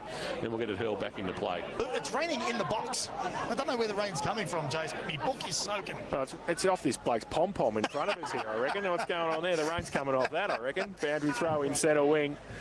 Who ever said get pom-pom into the commentary? There we go. Goes to the top of this. Todd White comes in. Oh, wow. Jack Sarcevic came at Todd White too. Now the ball comes back. Bridgewater. Patton. Wrapped up. Bell+Park got rid of the footy. Maris kicks it off the ground. Manchester United style. Coming at it. The evangelist gets it on the up. Oh, his handball. He didn't really get it away effectively. They call for ball. It's not coming. Now it's inside the centre square. And big pack around it again. Who's going to get it free? Ben Worm does, over the top. Huggins again. Kick. As far as Jones, who got pushed off the football, two Sth+Barwon players meet each other. Harry Cunningham was one of them. Ball spills to the back. Huggins again at half back for Sth+Barwon. Loses the ball. Lucas had it, lost it. Goff, handball to White. He goes towards the middle of the ground. Caldu past him. Broughton comes out. Oh, good play. Can he pick it up though? He did. He got one high. The umpire said yes. Over the shoulder. Sth+Barwon free kick to Johnny Broughton. Harder for longer, I reckon, is going to be the saying this afternoon, Kirsch. Absolutely it is. Is it nearly raining and sunny at the same time? Yes, the sun's come out and it's raining. Bizarre. Broughton, oh, Steve Benstead came at Broughton, and I reckon just the contact and a bit of a slip from Broughton was enough for the umpire to say I'm paying a downfield free kick. Very Steve Benstead-like. He doesn't play like that. And the contact, well, if you choose to make that contact, then run the risk of an umpire making a decision. It was to the letter of the law there. And Lockie Noble has an opportunity to kick his second of the afternoon and give his team back the lead. 1-7-13 Bell+Park. Sth+Barwon 2 straight 12. Noble's got one of those 2 goals. A stuttering approach, kicks from 35, starts it right, works it back nicely. Good finish from Lockie Noble. He's got 2. In game 95 this afternoon. Inspirations Paint goal of the day. Inspirations Paint, what's your next project? 138 Torquay Road in Grovedale. Sth+Barwon 3 straight 18. Bell+Park 1-7-13. 22 and a half minutes played on the Barwon Foods time clock. Was the only one that actually looks like not missing, to be honest. On the day that we've only had 4 goals. Wasn't it? Yeah. Twice he has absolutely just put it through to the perfection of the breeze and doesn't look like missing. But yeah, like you said, goals are going to be a premium, but Bell+Park won't be too disappointed going in at half-time only 5 points down. Gives them a little bit of an opportunity in that third quarter if it dries up a bit. Bridgewater got it down. Mulroney though for Sth+Barwon, got it back and to the ball towards centre half forward. Bridgewater helped out to Wareham, push off the football. Carmody 50 out, wrapped up, dropped the foot. He should be a free kick. He is. Good tackle, Jackson Gorman. And the Parkers at defensive 50, handball away. Ben Lloyd running past, goes to the outer side centre wing. No mark taken to Lucas off the front of the pack, and Wiedemann sees petering over the line, and we will have a boundary thrown on centre wing. Has the rain actually got just a bit lighter down there, Birchie? Not as heavy. Birchie's in the bar. The sun's trying to poke through, so it's really bright, but yeah, and the rain has ebbed up. But the conditions on the surface, it's really slippery, as you can tell. Thank you for that. A bit like on a Formula 1 track, just a little bit of rain and a bit of mixture of oil, and it just slicks up. And that's what it'll be like here. The hard surface will become very skiddy. 1-7-13, 3 straight 18. 7 goals might win this afternoon, although breezes ease slightly. It won't be easy to control the footy, and those white jumpers at Bell+Park will be no good for anybody's whirlpool. Chance here for the Swans. White had his kick smothered. It bounces back towards Patton. White takes him in a tackle, brings him to ground. We'll get a ball up. No score between North Melbourne and Geelong on the They're wearing an old Geelong footy jumper there, the Cats. Yeah, they got the blue jumper with the 3 white hoops. Interesting. Here's the clash strip. Free kick against Lockie Middleton for Sth+Barwon. It's going to be a Bell+Park free kick. It's going to come back to Jack McMahon at half-back for the Parkers. So just a break in play while he had to go and fetch his own footy on centre wing. The ball had moved that far. So McMahon now. Rees has dropped with that rain. McMahon from half-back to centre wing. Punched away the back of the pack by Pearce. Might come back towards him. He had some support there from Lucas. They can't pick it up though. Cake a soap style. Mulroney to Goff. And over the top of it, Sth+Barwon with the numbers. Huggins just got a clearing kick to centre wing. Caldu couldn't take the mark. Coming in Carmody, can't take it. Ben Lloyd can for Bell+Park. Gets to the pattern. He had it kicked before he actually got it. Wiedemann through the middle. He got one high. He's in a bit of trouble there. Be careful. And it was just a couple of players. Jones came into him and put the tackle on, but Wiedemann will take it on centre wing. Send it inside forward 50 for Sth+Barwon. Ford setting himself, went through the hands of Mahadi. Broughton brought to ground. Really good tackle, McWaters. And we'll get a ball up about 25 out from the Sth+Barwon goal. Ford quickly puts his hand up and says, I'll do the ruck work. Bridgewater comes in, meets him. Fort wins the tap down. Going off the ground, Broughton had a fresh airy. Mahadi was clean. A handball, though, on the bounce. Will get to McWaters and then jam it on the boot to half-back. And Luxa Fortune as Pigeon marks it right half-back. Kirsch, please. Tyler Pigeon, right half-back. Goes with his kick. Helicopter towards centre wing. Off the front of the pack. Or the ball falls out of Austin Shepherd's hands. Starkey. He's not going anywhere because Jack Sarcevic put a good tackle on. And we'll have a ball up on centre wing again. So 3 straight 18 Sth+Barwon. Bell+Park 1, 7-13. We played 26 minutes in this second term. Callett gets it down for Sth+Barwon. Ball to Patton for Bell+Park. Now Charlie Sarcevic off a step. Goes towards centre wing with his kick on the outer side. Wiedemann's got some support there. Through the middle, Boris just with a torpedo punt. For distance, goes towards Fort. Got 2 on him off the side of the pack. Could be okay. It probably is. Noble handball towards... Oh, I don't think he grabbed him. Was that holding the man? Yes. Oh, wow. I thought he was holding the ball. The free kick's going to come back, though. And Jackson Carmody's going to take the free kick for Sth+Barwon, who's going to shoot for goal from about 25 out on a 45-degree angle. Yeah, that's very unlucky. I can feel a little bit unlucky there, Bell+Park. I reckon that's blew the whistle, expecting something to happen. And it didn't. And it didn't. A premature adjudication. Yeah, absolutely it was. We've seen some real stinkers this weekend. It's a Sunday afternoon, I'll tell you. It's going to be Jackson Carmody. Left forward pocket, Church Street end of the ground, comes in, gives himself a little bit of room and gets it through for one behind. A little bit of justice. Shank. 3-1-19 Sth+Barwon, Bell+Park 1-7-13 Morris Business Class Finance. K-Rock second quarter scoreboard. 27.5 minutes almost played on the Barwon Foods time clock. No score between the Cats and the Kangaroos with just under 8 minutes to play in the opening term at Arden Street. We'll stay across that score for Leopold Sporties. Benny Lloyd to bring the ball back into play, assessing his options. Now just trots out of the defensive goal square and sends it towards right half back, and that Breeze has got up again, fisted away from the pack into the path of Tobin. He couldn't take it cleanly for the Parkers. Left half forward, a tackle is laid, brought to ground. Madigan by Maris, and we'll get a ball up. As much as you can't see the flowing hair that was once there of Doyle Madigan, you still know whose hairstyle that is, and you can pick him up from a mile away. Yes, well, at least he's got a style. His old man certainly hasn't. Oh, he's got that weird-ass moustache too, which is no good, but anyway. Hello to Shane and Naomi listening this afternoon. Yes, the ball still in dispute. Maris through the middle. Did he get one high? Trailing umpire says pushing the back free kick. Sth+Barwon 700 metres away and the free kick's been found. It's going to go to Kelly. Goes inside 50 with the kick. Fought from behind, punched away. Broughton to go back there with McWaters. Pushes him past the football. Johnny, did he get one high? The umpire said yes, he did. Kept his head over the ball. Don't know, Matt. Don't know. Just calling it. I'm just saying. So he pays a push in the back from 700 metres away that was exactly the same as pushing that guy over the boundary line just then. Exactly similar. Reece McWaters. That guy. So kick around the corner. Broughton goes towards goal. Oh, Has it gone through? I think it has. Inspiration's paint goal of the day. Has to be. Johnny Broughton kicks the goal. He's first. Pom-poms are going off off in front of us. It's great. 4-1-25. Sth+Barwon, Bell+Park 1-7-13. Morris, business class finance. K-Rock second quarter scoreboard. A real beam bonnet about this, but God. You'll be fronting the umpires tomorrow the way you're going. just a little bit of consistency is all we're after. Oh, what's happened here? Oh no, he's got a bit of drippage. Don't know what's going on here. I'll get you a towel, but we haven't got any. Back in the middle, chance here for Bridgewater, dragged off the kick. They'll come forward through Kelly, through traffic, gave it to Peters. Peters on his left, snaps it inside forward, 50. Oh, down low, Lloyd copped a high hit from a teammate, I suspect. Carmody slung in the tackle, and that's holding the ball. Good tackle by McMahon.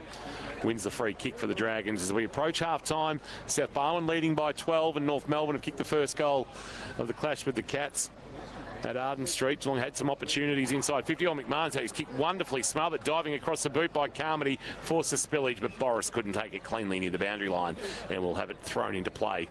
Can't be too far away from half-time. 30 minutes ticked over. We've only had the 3 goals.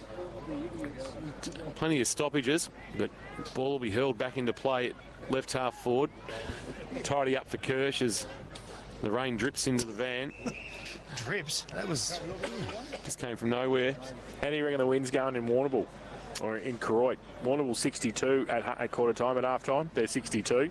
Taranga 37. That was 0. So Cunnington's only on target for 12, really, isn't it? That's right. That's half time as the ball was in the middle of West Oval, and we'll go to the main break with Sth+Barwon leading by 12. 4-1-25. Bell+Park 1-7-13, and we're at half time. That second quarter for K-Rock's Morris Business Class Finance scoreboard. Asset financed by Geelong people for Geelong people. Call 1300 for Morris. And half time now for Blackman's Brewery, the ultimate halftime beer made in Geelong. Try a Pivot City Lager or a Mervyn Pale Ale. Those Pivot City Lagers are absolutely astonishing. Try one when you get the opportunity. As we'll head down to Birchie, down boundary side for A&B Australia Quality Shelving.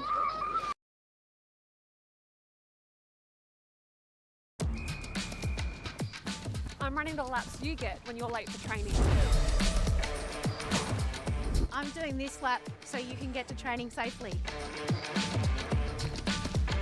Because late is always better than never. Being late isn't the end of the world. For causing a road crash by going even a little bit over the limit, could be. This lap so you can all get the footy and back safe. This lap? This lap. This lap. This lap is so you can show up for your team and slow down on the road.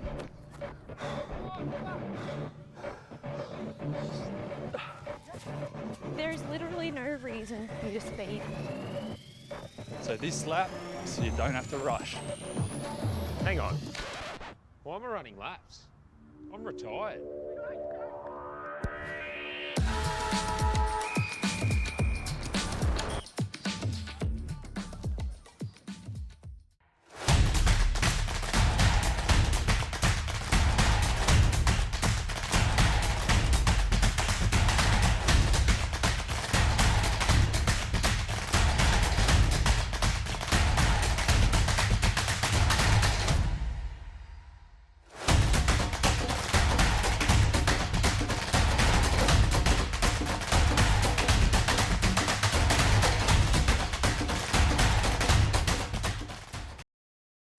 Remember, stay focused. We're just here for a tow ball. A Toyota genuine tow ball? Dad, here it is. Designed and tested by Toyota. Oh. We might need to take this tow ball out for a test drive. Good thinking. Find your O at your local Toyota dealer with a $1,500 finance deposit bonus across the Hilux range. Toyota.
Remember, stay focused. We're just here for a tow ball. A Toyota genuine tow ball? Dad, here it is. Designed and tested by Toyota. Oh. We might need to take this tow ball out for a test drive. Good thinking. Find your O at your local Toyota dealer with a $1,500 finance deposit bonus across the Hilux range. Toyota.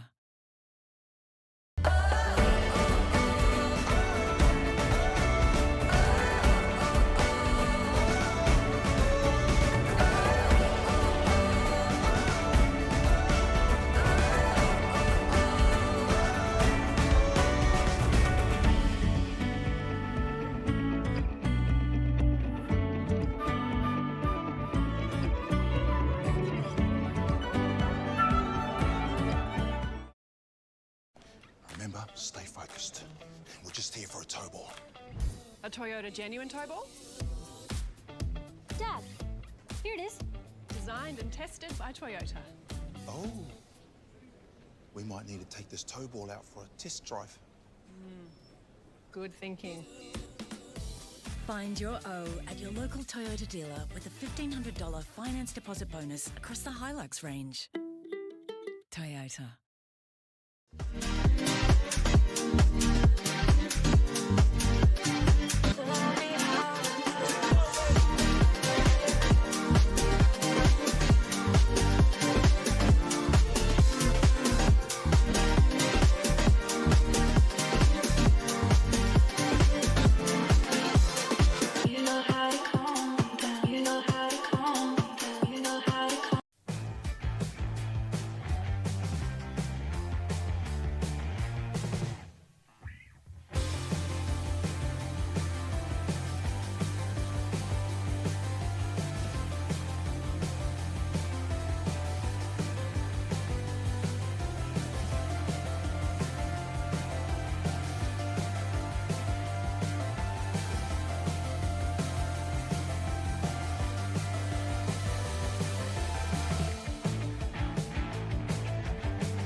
I'm running the laps you get when you're late for training.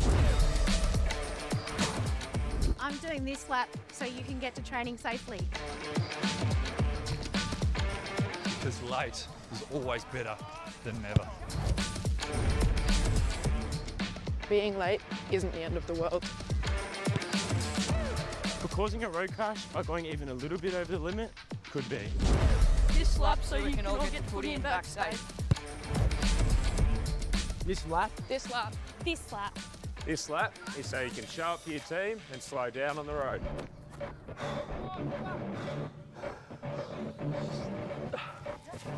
There's literally no reason for you to speed.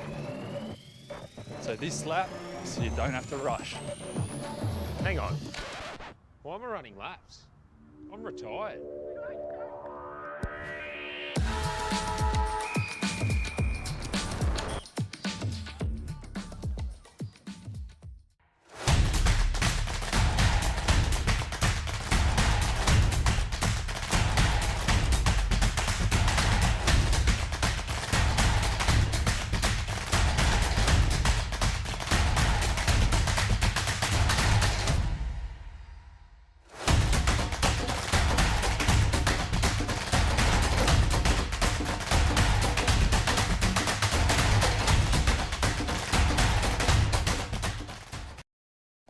Remember, stay focused.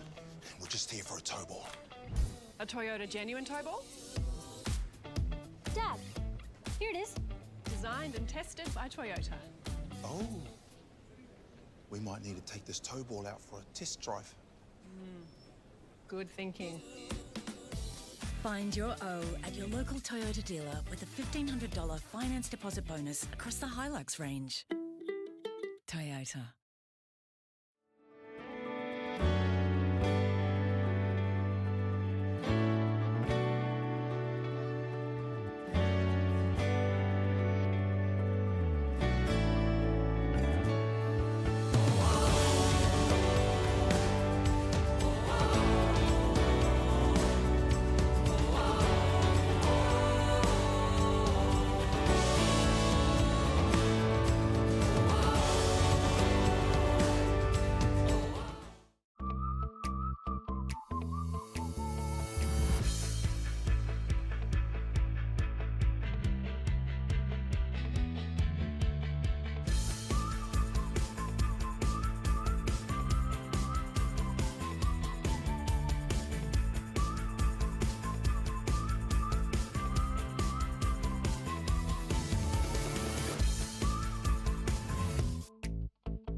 Remember, stay focused.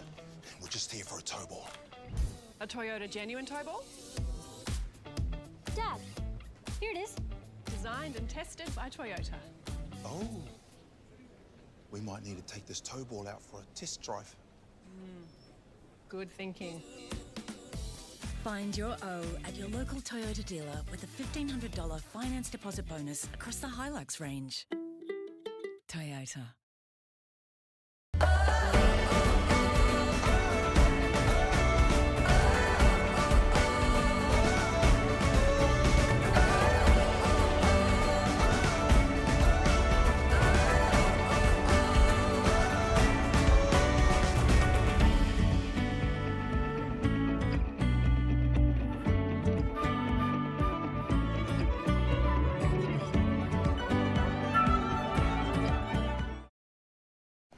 Remember, stay focused. We're just here for a tow ball. A Toyota genuine tow ball? Dad, here it is. Designed and tested by Toyota. Oh.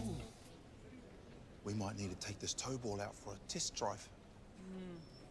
Good thinking.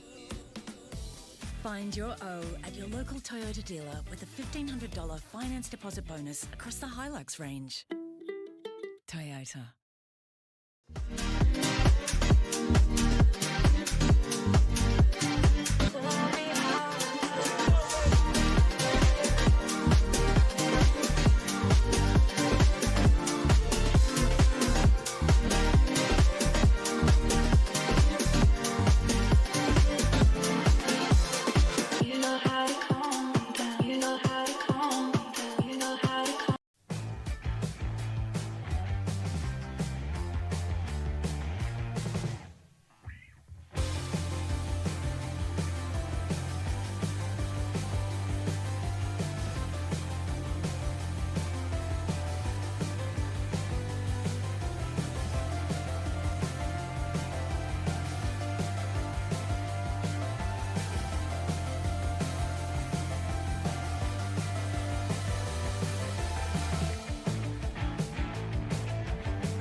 Geelong brewed and always delicious. It's the ultimate halftime beer. Blackman's Brewery, an Australian champion brewery. Beer for everyone. Settle into your favourite at a Blackman's bar in Torquay, Grovedale and Ocean Grove. Update your home with a new floor from Harvey Norman. Great deals on versatile hybrid flooring, including beautiful Australian timber, pine and oak designs from just $45 per square metre. Luxurious oak natural timber flooring from only $85 per square metre. Or family-friendly carpets. Soft, quiet and warm underfoot. Great value from just $17 per square metre. From measure and quote to expert installation in your home. Come on in and see the specialists at Harvey Norman. Your locally owned and operated Harvey Norman, Corio and Warn Ponds. Like footy players, not all shelving is equal. Some buckle under pressure, some are a bit crooked. But we're Geelong. We're tough. We're A&B Australia, the Geelong shelving store.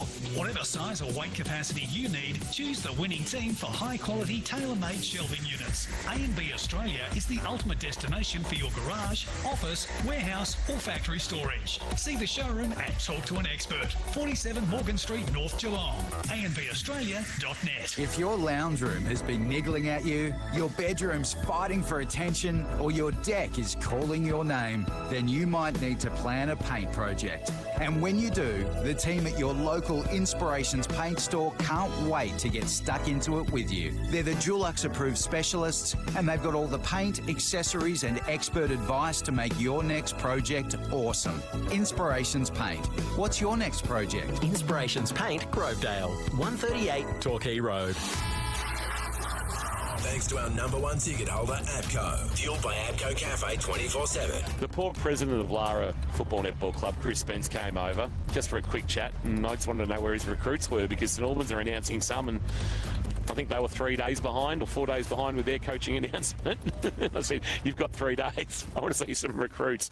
St Albans have announced Jed Warren, ex-St Joseph's, and Matt Kasparian, ex-Mottawarri, among their recruits today. You would have seen those on social media. And if you've just joined us on carrotfootball.live, we just told you before the break that Gary Rowan's taken to social media, Instagram in fact, not the KFCX, but we've shared it on the KFCX, that he's got a fractured skull from a collision in yesterday's VFL semi-final loss to Southport. So injury update there for St John of God. Both teams are back out in the ground, and Kirsch, you're keeping an eye on the White Cross Healthcare head-to-head. The impact of the two Geelong VFL listed players, Todd White and Hamish Lucas. White played 9 games and kicked 1 goal, and Hamish Lucas, I think, also played 9 games and kicked a goal for the Cats this year. Yes, as just mentioned before the break, both of them sort of got into the game and then the conditions changed somewhat for them. And with Hamish Lucas, who's sort of playing a little bit more of an inside role today, so with Bell+Park, and Todd White, he obviously can play a variety of roles. He's gone a little bit inside as well. So Todd White has the 5 kicks, 3 handballs, so the 8 possessions till half-time and the 1 clearance. And Hamish Lucas has the 8 kicks, 4 handballs, so the 12 possessions, 3 clearances, 3 inside forward 50. So Hamish Lucas, when he gets a ball, geez, he looks classy when he gets a ball. And Todd White's just that real, that tough run and carry style player. So both will look to, influence the game in the second half, particularly the way now that the game has to change. They would have got some fresh instructions at half time, and away they go. They can reset and see if Bell+Park can get themselves back into this game with Hamish Lucas' assistance. Thank you for that, Kirsch. Head-to-head, White Cross Healthcare, scooters, walkers, but much more. Trusted advice, best solutions. Kangaroos 9 lead Geelong 1, and are inside forward 50, the home team at Arden Street. Scores for Leopold Sporties. And White Cross Healthcare, supporters of K-Rock football, locally owned and operated for 25 years. Talk to a White Cross expert about solutions personally tailored to your needs. Huge showroom at 143 Fine Street in South Geelong with plenty of on-site parking. Birchie, just when you get the opportunity, just have a look at how many are on the South Barwon bench. I only saw 3 come to the bench. There might have already been 1 there, but not sure if I don't think there's an injury issue. We haven't reported anything for St John of God, so just keep us across any issues that might arise in this second half. Still seeing 4 on the bench. Yep. Jonty, he's Broughton standing up. I think there's 3 sitting down. Yep. I'll just clarify that I'll get an update for you. Appreciate that. Thank you for that, Birchie. I nearly got flattened again because yesterday they were using the far end change rooms and then the ones closest to you, but today they're using the ones in the middle, so it's catching me out. Third quarter, thanks to Barwon Timber. Barwon Timber build better. Here's Jace. Bridgewater gets it down in the middle for Bell+Park. Mulroney runs past it. Ball, Wilson Max kick was smothered, but goes to Lucas. Kick inside forward 50. Tumbles the punt. Goff to lead. Sarcevic to get there as well. You get one high. The umpire was right there. Moth, no. Said no. Kingy, it was Jake Peters who's just run past me. He was getting his left shoulder strapped up, so I just need a bit more time in there. Yeah, I thought I'd only saw 3 come to the bench. Very good by you. Yeah, no, all good.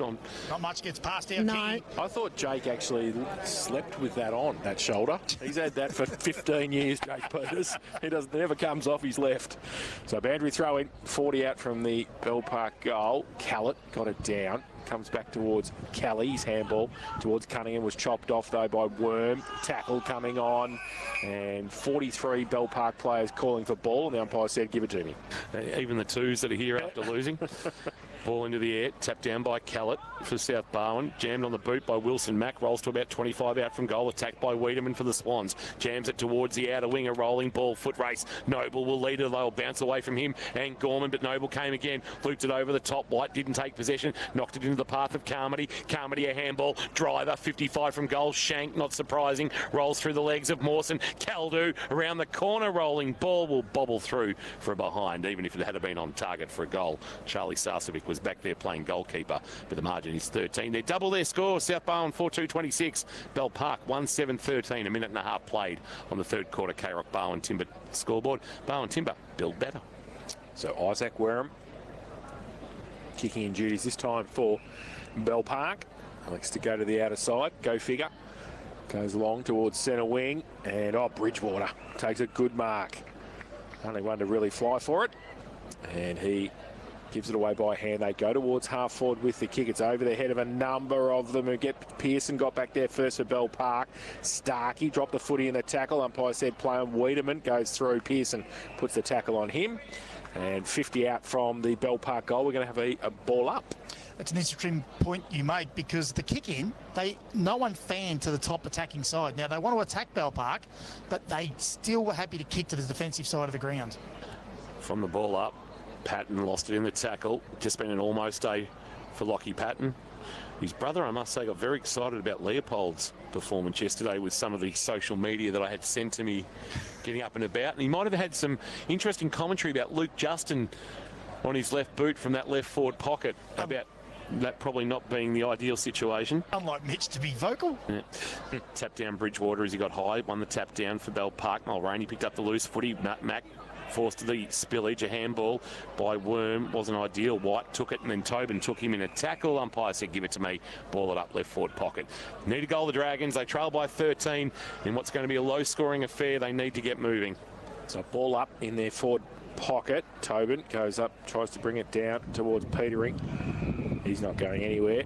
Sth+Barwon with multiples behind the ball there. And it will be a ball up again. Callett. Well, Tobin tried to kick it out of mid-air in the ruck contest. He didn't get anywhere near it. Patton, fresh air shot. Goff wraps him up. The umpire's going to ping him here. He certainly is. And Rowan Goff's going to take the free kick for Sth+Barwon. Lockie can't believe it. Now he gives it back. So in between 25 from Bell+Park's goal. Goff to the outer side with the kick. Long kick. And fought in the middle of the pack, falls to the front of the pack. Carmody, handball to Madigan, handball back, standing start Todd White, kicks out into the backyard again. It's out of bounds on the full. Another one for you, Kirsch.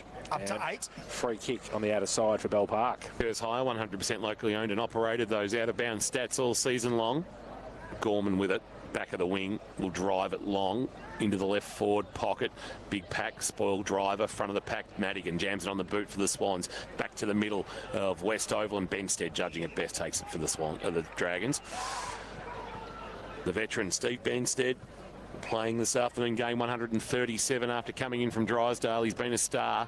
A long ball towards left half forward. Front of the pack, Bridgewater just couldn't hang on to it. Fort was clean. Handball. Madigan under pressure, got it away. And leaving it behind was White, diving in Bridgewater. And he'll be dived upon. And the umpire, quick with the whistle, says, I'll put it into the air at the 50-metre arc at left half forward. 26-13. It's Sth+Barwon over Bell+Park on the Barwon Timber. Third quarter scoreboard. Barwon Timber build better.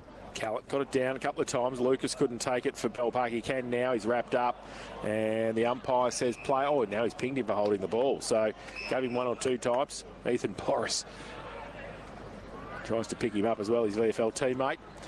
He plays on now.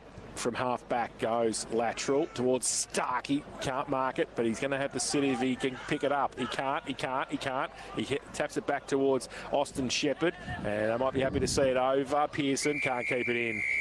And right in front of the best seats in the house, thanks to Rapco Cafe 24/7. Hot chips, only $4. We're going to get a boundary throw-in.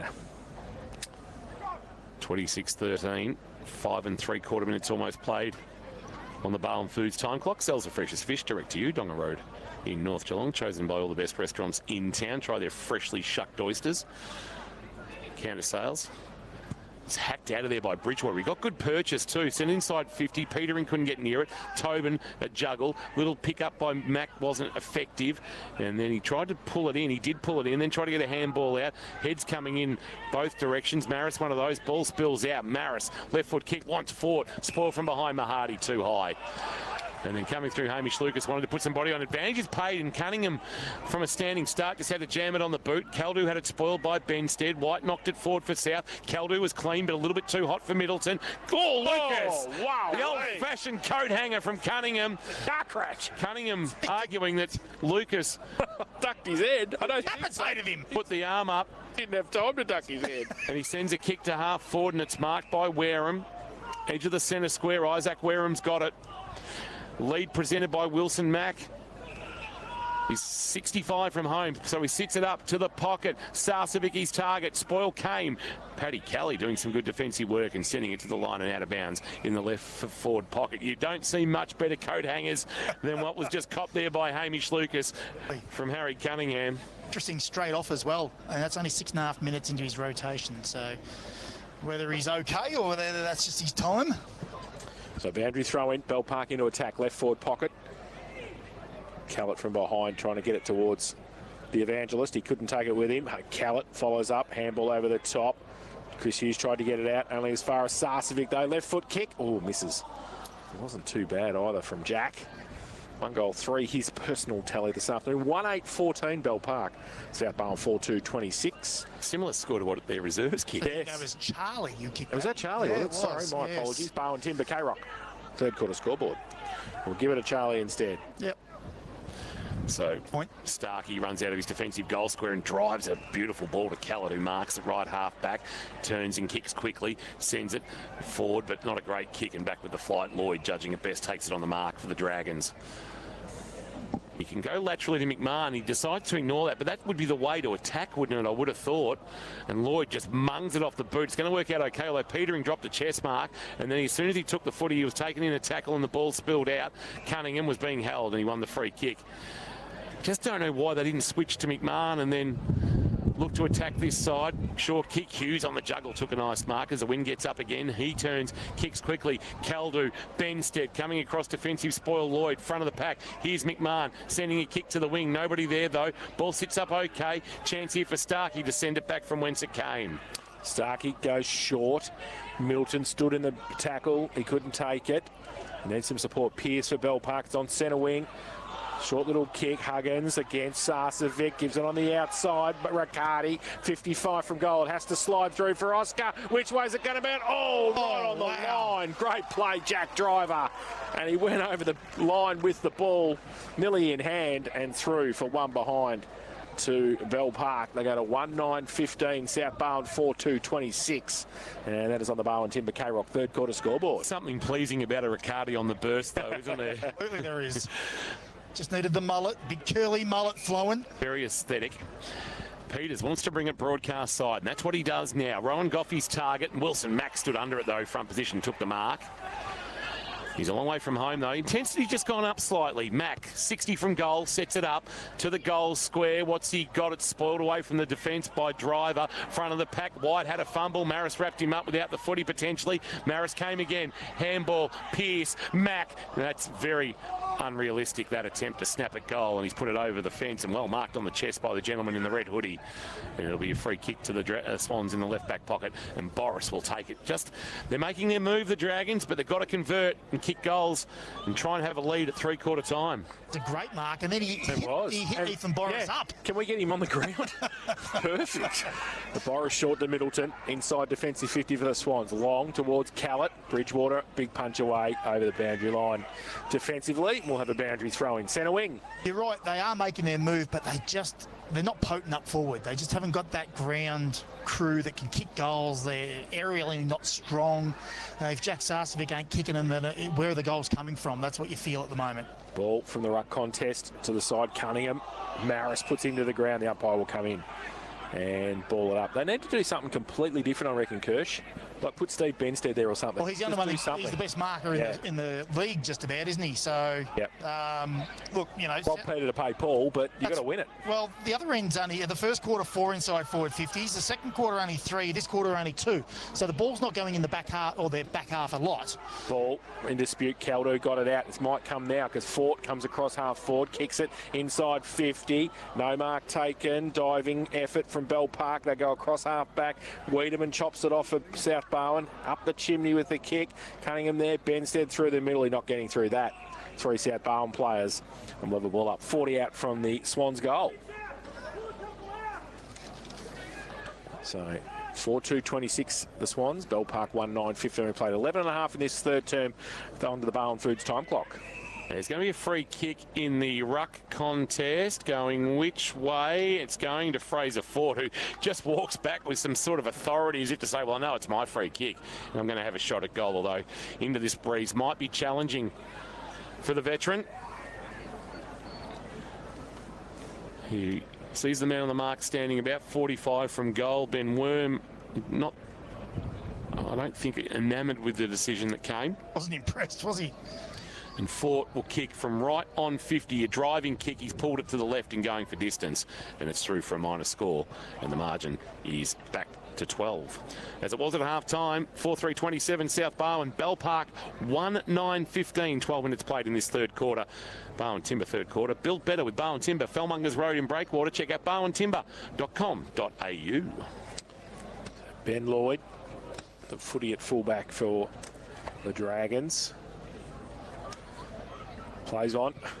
Goes to the outer side. Long kick. Bridgewater goes up off his hands. Front of the pack, Middleton. Oh, tried to break 3 tackles. That's holding the ball. And free kick to the Parkers on the outer side.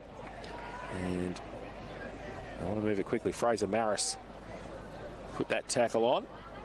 But he's held up well by the Swans. Now he's called to play on. Centre wing. Goes to half forward. Very close to the boundary line. Off hands. And they're pretty happy, the Swans, in defence there to see it over. And it will be over, and we're just, Goff just taking a while to get up. He was about 4th in line in that marking contest, and he's gone down on his haunches again too, so just keep an eye on that for St John of God. And he might have just got the breath taken out of him, I think. A bit winded there. He weighs about 23 kilos, so... No medical staff have gone to him. No, he's okay. Getting back there, boundary thrown at half forward for Bell+Park. Tap down from behind, Callett. Madigan sliding in on his knees, couldn't pick up the footy and get back to his feet. Head over at Bridgewater. Chance now for Peters. Has kick partially smothered. Mulroney, it's a cake of soap. Callett lost it in the tackle. Charlie Sarcevic couldn't take it. Madigan trying hard, knocked it away towards Lloyd though. Lloyd made a tackle, ball spilled out. It's happening at centre half forward here. Tobin tried to go off the ground. Cunningham's finally picked it up. It's a rolling maul right now. I'm just waiting for David Campese sort of emerge out of the pack with Tim Horan and Elton Flatley. Elton Flatley, stop it. And we'll get it. I couldn't tell you who one person in our place for the Wallabies. Once upon a time, I could tell you 1 to 15. Exactly. Ball from the ruck contest, still in the middle of the ground. Callett and Fort put on a tackle together. Always like to bring up Willie off a Hingawe. I always use that, David Nusafora. I love that. Ball up in the middle. Getting it down Bridgewater. You can see the game's fantastic. Middleton goes towards the middle of the ground with the kick. Oh, Carmody on the outside. Went left, went back, right, back inside. Kicks back towards Fraser. Can he take the mark? No. Big punch away by Mahadi. Goes to the outer side with the punch. The 2 number 7s, Hughes and Lucas, go at it. Lucas wins it. Got tackled high. Made sure the umpy saw it too. And in fact, is he going to pay for the free kick? He's not. It's out of bounds. The Bell+Park trainer just ran out and put Ben Lloyd's dislocated finger back in too. Nice. Tasty. Boundary throw in, out of side. Especially on a day like today. Yeah. Gee, it wouldn't be too chilly, would it, on the finger? Oh, ball back into play. St John got injury updates. We put you first. My Street Geelong. Maris spun out of the pack, gave a handball to McMahon. He had his handball deflected, though, into the path of White. And White kicks out of bounds. Boundary throw in right forward pocket at the northern end of the ground. They're not in their droves, but there were some people that were occupying the old grass hill there in the northeast corner, but that's been vacated. A few hardy types from the Bell+Park reserves are standing on the outer wing. We'll have it hurled back into play. Just some players missing. Kobe George amongst them, and Uriah Hollard as well for the Dragons. And as we touched on with Brett Campili earlier, Jake Nyhill with that shoulder reconstruction. We're going to get a ball up in the right forward pocket. Umpire Brown puts it into the air. Sth+Barwon in attack. Bridgewater went over the top. There had to be a free kick for either a Shepherd or a push in the back. Either way, it wasn't paid. Little flick out of the pack worm. That's almost a throw. And a kick around the corner by Maris lands on the chest of Tobin, fortuitously playing in front at left half-back. So Tobin gives the handball away. Running from behind was Wareham. Goff goes up, recovered nicely from that hit before, and has taken the mark at half-back. You breathing, Kirsch? You still with us? Oh, I am. I'm just making sure. I'm still bemused. They are happy to play the defensive side and not even look to come this side. Ball back towards half-forward. Off a step, Tobin again, back to whence it came, and it's kick to kick. Rowan Goff and Will Tobin have decided to have a kick in the backyard, and they're kicking into each other, and Goff has taken the mark again. On the outer side, centre wing. But this is just playing in Sth+Barwon's hand. It's actually setting up Sth+Barwon's last quarter. Goff drives it, towards right half forward and stretching and marking. Bridgewater has got it at left half back. Kicks it to Rowan Golf, I'm going home. Yeah, but there's no one spreading. There's no one like trying to get to this outer side. It's just I'm going to kick it back down the line and I'll kick it to a contest and I'll kick it back to Sth+Barwon. And he sends it long now where his Goffel driver was there. The spoil came from Eli Pearce at the front of the pack trying to knock it to advantages. Wareham pushed it into the path of Jack Sarcevic. He lost it in the tackle. Wareham just couldn't pick up the loose footy. And it's out of bounds in the full, in fact, off a Bell+Park boot. And the free kick will be taken for the Swans. Back there by Wiedemann. You're going to need the lights on, I reckon. Yeah, well, once again, the brightest thing here is the scoreboard because it's got dark again. The sun threatened to come out. Wiedemann on his left sends it towards just back of the wing. Caldo crashed the pack. Lloyd went flying. Umpire said play on. Jammed on the boot by Bridgewater towards left half 40. He's Goff again. He didn't deliberately kick it to him this time, so he can stay, Jace. Good. Wiedemann, quick kick, out of bounds on the full. And this is a game that is not reaching any great heights, unfortunately, for an elimination final. Conditions have conspired against it. Well, there must have been a free kick paid because Sth+Barwon went forward, and now they're going to attack this side. Hello, what's happened here? Kick of Mick Waters to Mahadi. Wants Pearson. 2-on-1. Pearson got rid of driver. And a free kick's paid, and the Bell+Park fans are up and about in the Flowers family stand. Sth+Barwon have gone forward. Noble's kick around the corner, marked at the top of the 50-metre arc by Caldo. Handball on the up to Mulroney. Mulroney, a long ball. There's a bit going on off the footy. McWaters and Ford fighting their own private battle as that ball goes through for a behind to the left, a minor score. And the margin is an equal game high, 13 points. There's a bit going on. 4-4-28 Sth+Barwon. Bell+Park 1-9-15. 18.5 minutes played on the Barwon Foods third quarter time clock. Good crowd here despite the conditions and making plenty of noise. Ben Lloyd comes attacking side, goes towards Wilson Mack, who goes up, can't take the mark off the back. Hughes gets the ball, left foot kick inside, Ford 50, Fort pushed past it by Lloyd. Broughton comes in, Lloyd over the top of it, Broughton high, umpire's found it, and it will be a free kick. So the times they do decide to come to the attacking side, the players have set up on the outer side. There was +6 Bell+Park players on the outer side. They were outnumbered on this side because they weren't ready for the play to come this side. Not being very predictable with their game style. So Johnny Broughton in the hands of the trainers, who is actually Matty Hanrahan from Bell+Park. So just helping out down there, Matty.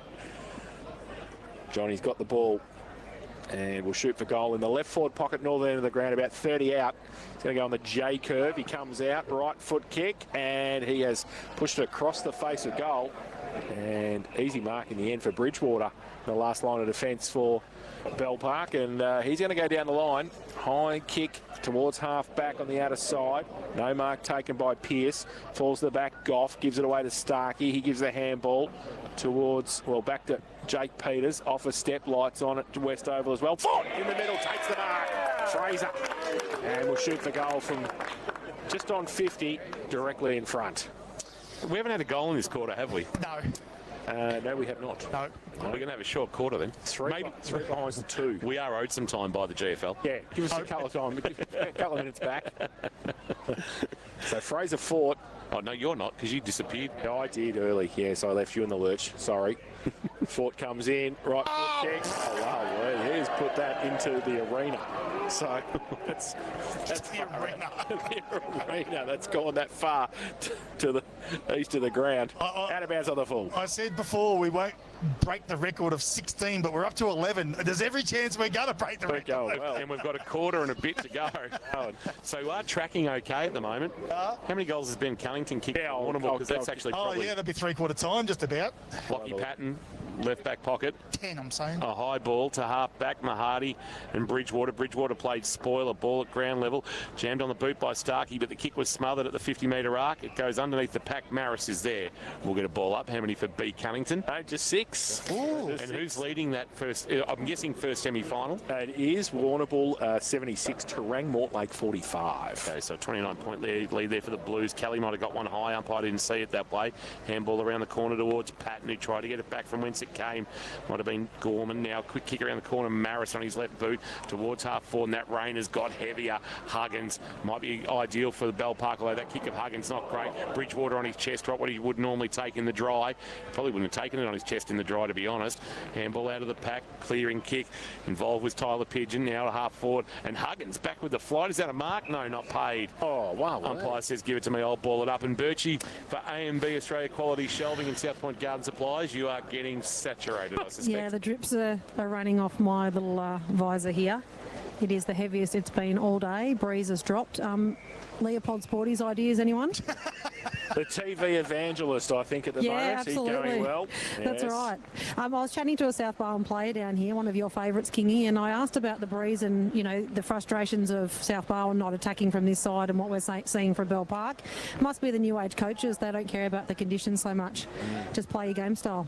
Yeah, right. Well, it's working well so far. 1-9 for Bell+Park, 4-4 for South Barwon, but rain is tumbling here at West Oval. This is going to be a rugby scrum for the last half. It's just pick it up and kick it under 10 style. They do now. South Barwon goes towards Broughton. Mahadi gets across their forward as well, and the breeze takes it over the boundary line again, and that ball wouldn't want to go over the fence but not into a backyard, because nobody is going to pick up that football on the outer side. There is nobody out there at the moment. And the Flowers family stand. There's one person standing there. Probably an AFL Barwon plan to make sure that What is he doing? Well, ball rescuer. Wow, Ball rescuer. Grabbed out of the ruck by Bridgewater, jams it on the boot, rolls it towards Sarcevic, fisted away by Wiedemann, and not taking it cleanly when he could have was, I think, Oscar Riccardi, and they missed an opportunity there. Tobin, though, just hacks it off the ground, tries to buy some space, but it can't. Boris was there. Patton outside of the left boot, just a kick for territory. It'll stay in the field of play, but Goff will take it on the bounce for South Barwon, goes across the face of his defensive goal, and is taken on the chest by Peters. I reckon Goff would actually be Leopold Sporty's sort of contention. And then a driving ball, Peters to the wing, Benstead back with the fly. That's a really good mark in these conditions as the lights start to take effect, although that's a poor kick. Boris on the juggle has taken the mark. Pixel Sports Media style. Birchie, we're not having Goffy. He has it all the time. He's a hungus. True. He's a hungus. Todd White takes the mark at half-back. Switches the ball short to Boris. He's still in the middle of the ground. Oh, Jason will be taking lots of photos there. Quick, take it, snap. Goes with a right foot kick out wide. Carmody takes the mark on centre wing. Now he shorts the ball towards Hughes. He can't take the mark. Patton gets back there for Bell+Park. And Hughes comes back in. Second effort for South Barwon at left half forward. Northern end of the ground. He's wrapped up. And Fraser Maris and Doyle Madigan just making acquaintances with each other there. That's in trouble against North Melbourne at half-time for Leopold Sporties, 4-4-28, trailing 1-4-10 Geelong by 18 points. Madigan gets it from the ruck contest, comes off Johnny Broughton's foot, goes back to Hughes. Left forward pocket kick was smothered by Mahadi. And out of bounds in the left forward pocket for South Barwon. It's 24.5 played in this third term. South Barwon at 4-4-28. Bell+Park 1-9-15. Barwon Timber K-Rock third quarter scoreboard. Get the Timber, get the know-how with Barwon Timber. Building better. Experts ready to assist you. They are building's best mate. Held into play left forward pocket. Bridgewater, whose white jumper is now more a shade of grey in these conditions. Umpy's over. Perfect. Umpire Brown's gone down. He's back to his feet. Got the shortstops in. Probably needs the screw-ins and not the moulds. He'll put it into the air now. Bridgewater, tap down. Broughton trying to charge his way through, left the footy behind. He might get a free kick though. I reckon he's being held. He played it well. Hate it. And far from impressed with the decision, I reckon, is Lockie Patton. Frustration building for the Dragons captain. He punches the ground in disgust. Be careful, because they can get you for dissent for that stuff these days. And Jonty Broughton with a shot at goal that will make the margin 19 and probably irretrievable. As there's a South Barwon player just stretching out, whether it's a cramp or similar. It's Jackson Carmody. Just keep an eye on him, Birchie, please, if you don't mind, for St John of God. Broughton, we're right behind this. He'll kick from just inside 50. Starts at left. Can he fade it back late? He can. Inspirations paint goal of the afternoon. Johnny Broughton, who kicked 5 in their meeting in round 16 after returning from the reserves, has kicked 2 this afternoon. He's the second multiple goal kicker for the Swans, joining Lockie Noble and make the margin a game high 19 points. 5-4-34. Bell+Park 1-9-15 third quarter. K-Rock, Barwon, Timber scoreboard. Barwon, Timber build better in the experts chair for the Sporting Globe. Here's Matty Kershaw. They probably were disappointed, Bell+Park, because they wouldn't be used to it. They're the number one team in the competition for freeze 4. They are plus 64 free kicks up on the second place, Sth+Barwon. In the middle, Bridgewater gets it down. Stats thanks to Kerrs High this afternoon. Off half-back Starkey gets wrapped up straight away. Umpire says no. I'm going to have it. And just inside the centre square at centre wing on the outer side. Going to have the ball up. Callett up against Bridgewater. He's coming from a long way back. He goes up and gets it down towards Maris. Lockie Patton's handball was all right. They get it inside 50. Huggins is there over the back. Ball spills. Handball was okay to Starkey's kick though was smothered. Bell+Park might be able to bring it back the other way. Can they? They get the handball close to the boundary line. They work it around the boundary line as well. Now the kick comes in from... Oh my God! Inspiration's paint goal of the afternoon. That was an amazing kick from the left forward pocket, Luke Justin style, but this time it went through. And just trying to see who it is. He's coming towards the boundary. That was an amazing kick, and Bell+Park from nowhere. It's Pigeon. And it's oh, good. Thank you. I was waiting for it. Usually wears 81, wears 16, and he kicks the goal, Tyler Pigeon. A lot lighter, see? He's got more from nowhere. Move. Quick reply, 2-9-21, Bell+Park, Sth+Barwon 5-4-34. Barwon, Timber, K-Rock, third quarter scoreboard. Just hovering around that one. Oh, nice. Very good. Back to the middle. They get it free. Hughes got the handball to Madigan for Sth+Barwon. Right foot kick. Open space at half forward. Fort comes out, slides into it. Did he get the boost from Bell+Park there? Wow, gee whiz. Back towards centre wing. Goff gets it to the 40. He's getting the boost. He goes back towards, that'll really get him grumpy. Cunningham goes from 55, holding the ball, Bell+Park. They're on the march here a little bit. They need to be quick. 28 played, third term. They've got a free kick at half back. There can't be much time left. We've only had the 2 goals kicked and we're at the 28.5-minute mark. Sarcevic, Charlie with it. Left back pocket, driving ball towards the outer wing. It's off hands, Bridgewater. Mack at the back of the pack ran out of room. And I was a poet, I didn't even know it. And we'll get it thrown back into play. Fraser Fort getting the booze, that's funny. Yes, bringing a bit of the AFL to the local footy. Nice. Not something that we're accustomed to. But you do you, Bell+Park fans. Boundary throw in. Tap down by Callett. Front of the pack, Madigan bursting his way through, taking it was Worm, outside of the right boot, Petering just couldn't hang on to the ball. Huggins cleaned up, handball, Boris under pressure, handball release, Madigan turned it over, chance here for the Dragons, jamming it on the left boot, Wilson Mack hit the post. He kept it low, under the outstretched arms of the defender, but it rolled into the goalpost, and the margin is 12. Can they find one just late here to give us a real big final quarter? 34-22, 2-10 Bell+Park on the Barwon Timber K-Rock scoreboard. Austin Shepherd kicks it in as far as he can. It's a good kick for distance too. Oh, over the back, Callett didn't fly, just stood there, read it the better and took the mark at half back. So the big ruckman. And he goes with a kick towards centre wing. Caldu goes up, can't take the mark. And pack develops around him. The umpire will come in, ball it up. Right on centre wing on the outer side. It's 5-4-34 playing 2-10-22. Ball up Bridgewater, getting it down Callett. Charlie Sarcevic gets a kick backwards nearly in the end, and that's a great mark for Carmody, who took the mark for Sth+Barwon at centre half forward. Wants to play on quickly, goes to the pocket with the kick. Fort got the sit, can't quite take the mark. Lockie Patton's handball underneath. Harry Cunningham tracks it back, outside 50, gives it to Middleton, off a step, back inside 50 for the Swans. And siren sounds just in time for the Bell+Park defence. It's three-quarter time, and it's the Swans, 5-4-34. They lead Bell+Park 2-10-22. In far from ideal conditions, even photographers getting absolutely drenched. Jason Boris from Pixel Sports Media. The old Silver Fox is just starting to cop a little bit in the hair area. 5-4. I'm running the laps you get when you're late for training. I'm doing this lap so you can get to training safely. Because late is always better than never. Being late isn't the end of the world. For causing a road crash by going even a little bit over the limit? Could be. This lap so you can all get footy and back safe. This lap? This lap. This lap. This lap is so you can show up for your team and slow down on the road.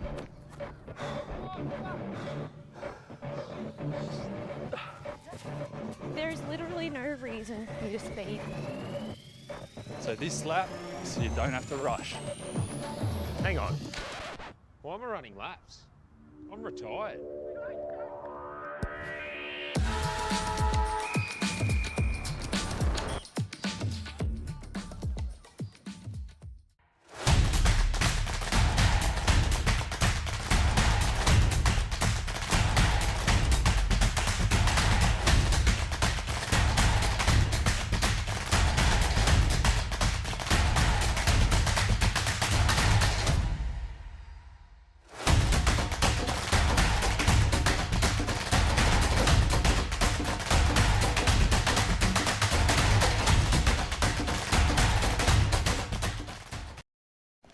Remember, stay focused.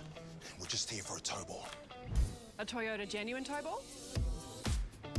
Dad, here it is. Designed and tested by Toyota. Oh. We might need to take this tow ball out for a test drive. Good thinking. Find your O at your local Toyota dealer with a $1,500 finance deposit bonus across the Hilux range. Toyota.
Remember, stay focused. We're just here for a tow ball. A Toyota genuine tow ball? Dad, here it is. Designed and tested by Toyota. Oh. We might need to take this tow ball out for a test drive. Good thinking. Find your O at your local Toyota dealer with a $1,500 finance deposit bonus across the Hilux range. Toyota.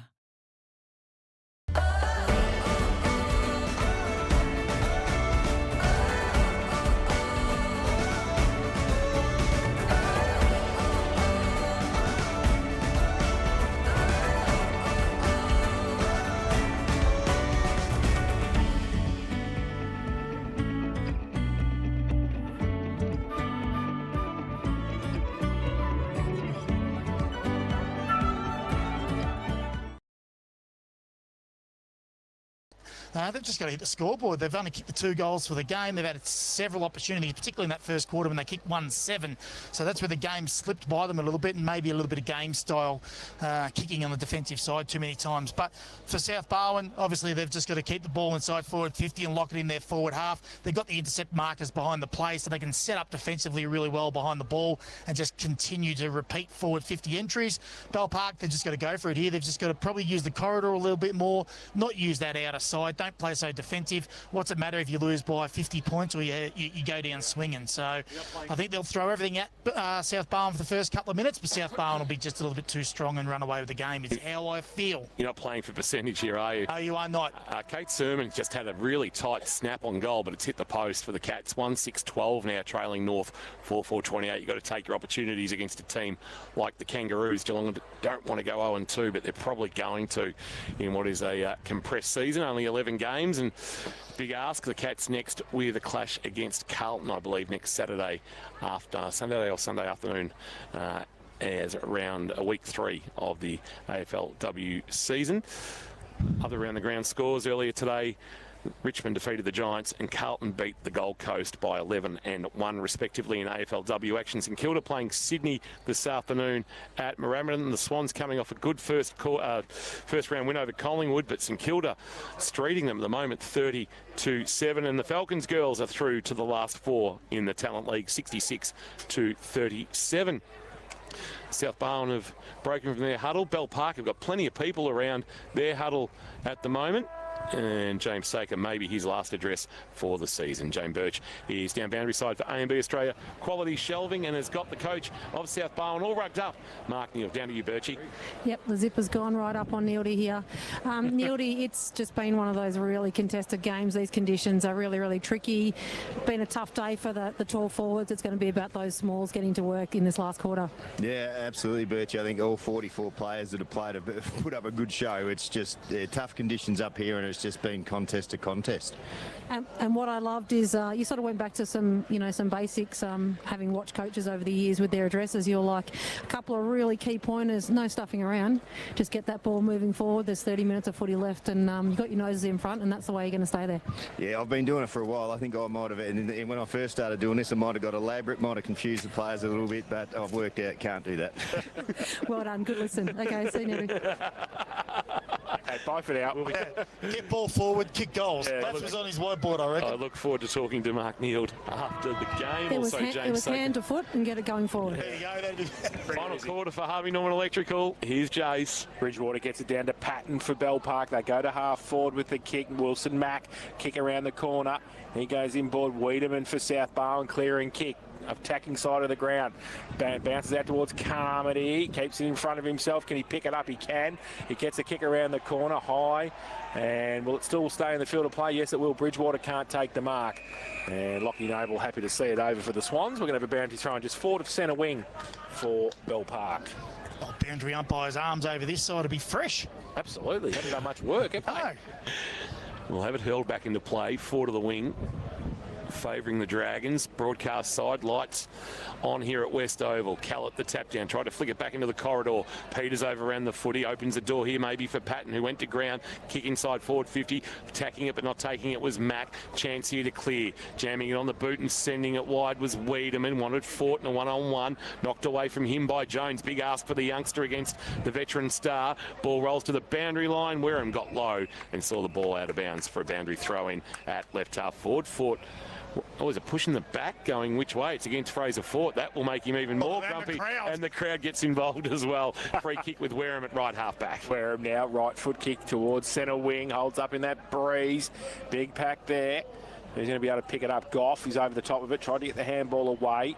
Mahadi, handball on the outboard was okay. The Pigeon gets it inside 50. It's a 2-on-2 for Bell+Park. Wiedemann, though, was good. Turned around, left foot kick back to whence it came. Callett comes in, but can't stop the mark being paid. It comes back inboard for Bell+Park. Oh, no mark taken. Nearly there for Wilson Mack to get one high. The umpire said play on. Ball spills free. Patton's in there as well for Bell+Park. Pack develops. And the umpire will come in and ball it up about 40 out from the Bell+Park goal. Ash Maloney's taken a chest mark, gone back and kicked the goal, and the Cats are back within 10 of the Kangaroos. Kirsch for Leopold Sporties. Absolutely. Good start here by Bell+Park. First 3 inside forward 50s and 2 clearances to zip. So they've come out with a bit of intent, Bell+Park. Numbers for Kerrs High, though. There's a clearance here. Cunningham jammed it on the boot, rolled it to the middle of West Oval. Bridgewater cleaned up for the Dragons and then went short to McMahon. McMahon has it. True centre wing out of side here at West. 12 points to the margin. South leading Bell+Park in this elimination final. Dragons go long inside 50. Long ball. Can they find a mark? No, they can't. Mac flew, couldn't take it. Well, Lucas, in fact, was there.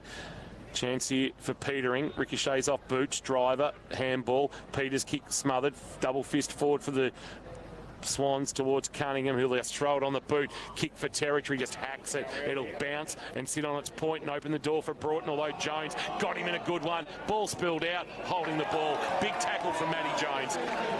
He's on centre wing on the outer side for Bell+Park. He's been all right today, Matty Jones. He has, and they've done all the attacking in this final term so far. The Parkers goes to centre half forward with a kick. Big pack there, punched away by Wiedemann. Great defensive play. And Cunningham puts a tackle on. The umpire's going to come in and ball it up just inside the centre square at half forward for the Dragons. Just an update on that breeze. It is definitely dropped from the first half, Yeah. standing out in the middle during that break. Yeah, definitely. From Fraser Maris was in that contest as well, so he got it down. Thanks, Birchie, for that update. South Point Garden Supplies with our weather and ground updates. Oh, it's been a good day for weather and ground, I tell you. Whew. So, Jason Boris doesn't agree with him. Another ball he was up, I know. absolutely soaking when he came to the van. Well, should have put his jacket on earlier. That's a bad mistake by him. Rookie error. Back inside for Bell+Park and go up and take the mark. Wiedemann this time couldn't do anything from behind. And the mark's been taken by you-know-who, Sarcevic. And he'll shoot for goal from 40 out directly in front. You see the third brother. There's Jack, Charlie, and you-know-who. Yeah, you-know-who. Well, the funny thing is, they've only had the 4 inside forward 50 marks, and he's had 2 of them. Now he's had 3 of them. So he is the hope. Then when the ball goes inside forward 50, 5 zip in favour of Bell+Park for inside 50s this quarter. So this is huge. Jack Sarcevic has kicked 1 goal this afternoon. This to make the margin 6 points. He comes in northern end of the ground, wheels out on the left, straight through the middle. No problems with that. The Parkers are up and about. Is this game on, Jace? So the crowd is up and about as well. Jack kicks 2. And they go to 3-10-28 Bell+Park. They trail Sth+Barwon 5-4-34. Harvey Norman Electrical K-Rock. Final quarter scoreboard. Well, hasn't been no secret, but they've played a little bit of topside today this quarter and a little bit of corridor. And look what happens. You give yourself an opportunity inside forward 50. The recipe is that. Continue to do that. You're back in this game of footy. Draw is well and truly in play here. Oh, it is too. It is, Kingy. Shut up, Kingy. That's ridiculous. If it goes to, oh my God, don't do that. Bridgewater goes against Callett. Callett's going to do the roving and he's going to bang it inside forward 50 for Sth+Barwon, but he just kicked for territory. What have we got? Throw it in. Insufficient intent was on the table and the umpire decided, no, we'll have that hurled back into play. It's funny because if it was Errol, that's a free kick. Yeah, absolutely. Boundary throw in near where the 50 meets the boundary line. And the boundary umpire's come well in. She's coming a good 10 yards to be able to hurl this into the breeze. Throw in Bridgewater. Callett, Bridgewater, and won the tap down to the front of the pack. Peters attacked it, left the footy behind. Handball by Worm is fisted forward by Tobin. Didn't get out of play though, and a kick around the corner from Carmody has landed on the chest of Noble. Good heads up play by Carmody. Just get the ball forward. Noble quickly on with it, sets it up, looking for a mark. Caldu spoiled away, front of the pack. Hughes lost it in the tackle, knocked forward Caldu. Here's a chance for Jones, goes back, oh. Rush behind. Handy point. Handy point if you're a Sth+Barwon supporter. 5-5-35. Playing 3-10-28. Final quarter has gone 6.5 minutes on the Harvey Norman Electrical Scoreboard and Barwon Foods time clock. Rushed behind, who would have thought one would have been so exciting in the game? Wareham comes the top side. Looks at Benstead, can't take the mark. Hughes against him. It's a 3-on-2. Oh, is that kick off the ground by Benstead? Ran into Ben Lloyd, out of bounds on the full. I think it hit Ben Lloyd. Sure it did, actually. No, yes, I'm not sure. It hit his hip. And before it went out of bounds on the full, so that is sliding doors moment. Did it even get off the ground? Oh. Sure it did. Hughes short. Oh, whack. Coming across there was Todd White. And Petering was there. This boundary umpire indicated it was a throw-in. This umpire indicated it was out the full. Yeah, right. Ash Maloney with another shot at goal to pull the Cats within 5 points. Nina Morrison has hit her absolutely lace out and she's taken it on the chest. Ball back into play. Callett got rid of Bridgewater again, grabbed the loose footy, just fired a handball forward. Cunningham, Middleton, under pressure from Patton, conceded backwards to the voice of Shepherd. Shepherd sends a kick into the path of Fort. Good spoil, Matty Jones got a good piece of it, and Pearson the clearing kick to the middle of the ground. Riccardi back with the flight. Can he take the ball? He did, and then he had it knocked away by Goff. Goff, can he pick it up? He does. Taken by Riccardi. Ball spills out. Shepherd again, bangs it forward, and marking on the chest is Carmody. There's a sliding doors moment. Carmody now from inside the centre square towards the pocket. Kick was great to Jake the Snake. Peters takes the mark. And he wouldn't have kicked too many goals in his career, Jake Peters. Ash Maloney's kicked the goal and the Cats are back within 5 of North Melbourne at Arden Street with 3 minutes to play in the third. Kicked 14 goals in his career, Jake Peters, and he's in the Luke Justin left forward pocket here at West Oval. Toughest kick we said pre-game to kick a goal from this area. it'll take everything. It's to make the margin 13. He comes in, stuttering step, right foot kick, across the face of goal, and through for one behind to Jake Peters. So they go to 5-6-36 now, the Swans. Bell+Park 3-10-28. Harvey Norman Electrical K-Rock. Final quarter scoreboard. I think the draw's off the table now. Yeah. Lloyd with it. They've just got to roll the dice. Yeah, got to go. Not the defensive side. And that's where he's going. Although actually he's pulled it back to the corridor, but he's put it straight onto the chest of Carmody, who's marked. In fact, it's Kelly, I should say. He's got the yellow boots, Carmody the green boots. Kick to the top of the square, fought the target. Can't take the mark. It's off the hands of the pack. Lloyd cleans up, bangs it on the boot, needs a mark, doesn't find one. Bridgewater had it knocked away from him, or rather it was Pearce. Chance here for Middleton to give it to Huggins. Bangs it back inside 50. Mark not taken there. Is that Driver that's gone forward, or was it Noble? It was Noble. Couldn't take the mark. And in the right forward pocket, we'll get a ball up. 9 1/4 minutes played on the Barwon Foods time clock. Sells the freshest fish direct to you. Donga Road in North Geelong. It's 36 playing 28. Elimination final. It's just become a bit more gripping than it had been until three-quarter time. From the ruck contest, they got it down to Jackson Carmody, but he kicked it around the corner. It was out of bounds on the full on the bike track. And the Parkers are going to take the free kick through Ben Lloyd. Good afternoon to Jason Hollard listening in Mykonos. Go Dragons, father of Bomber. Mykonos, Singapore. Well, we can tell you what, Bomber, the weather here is a lot worse than Mykonos.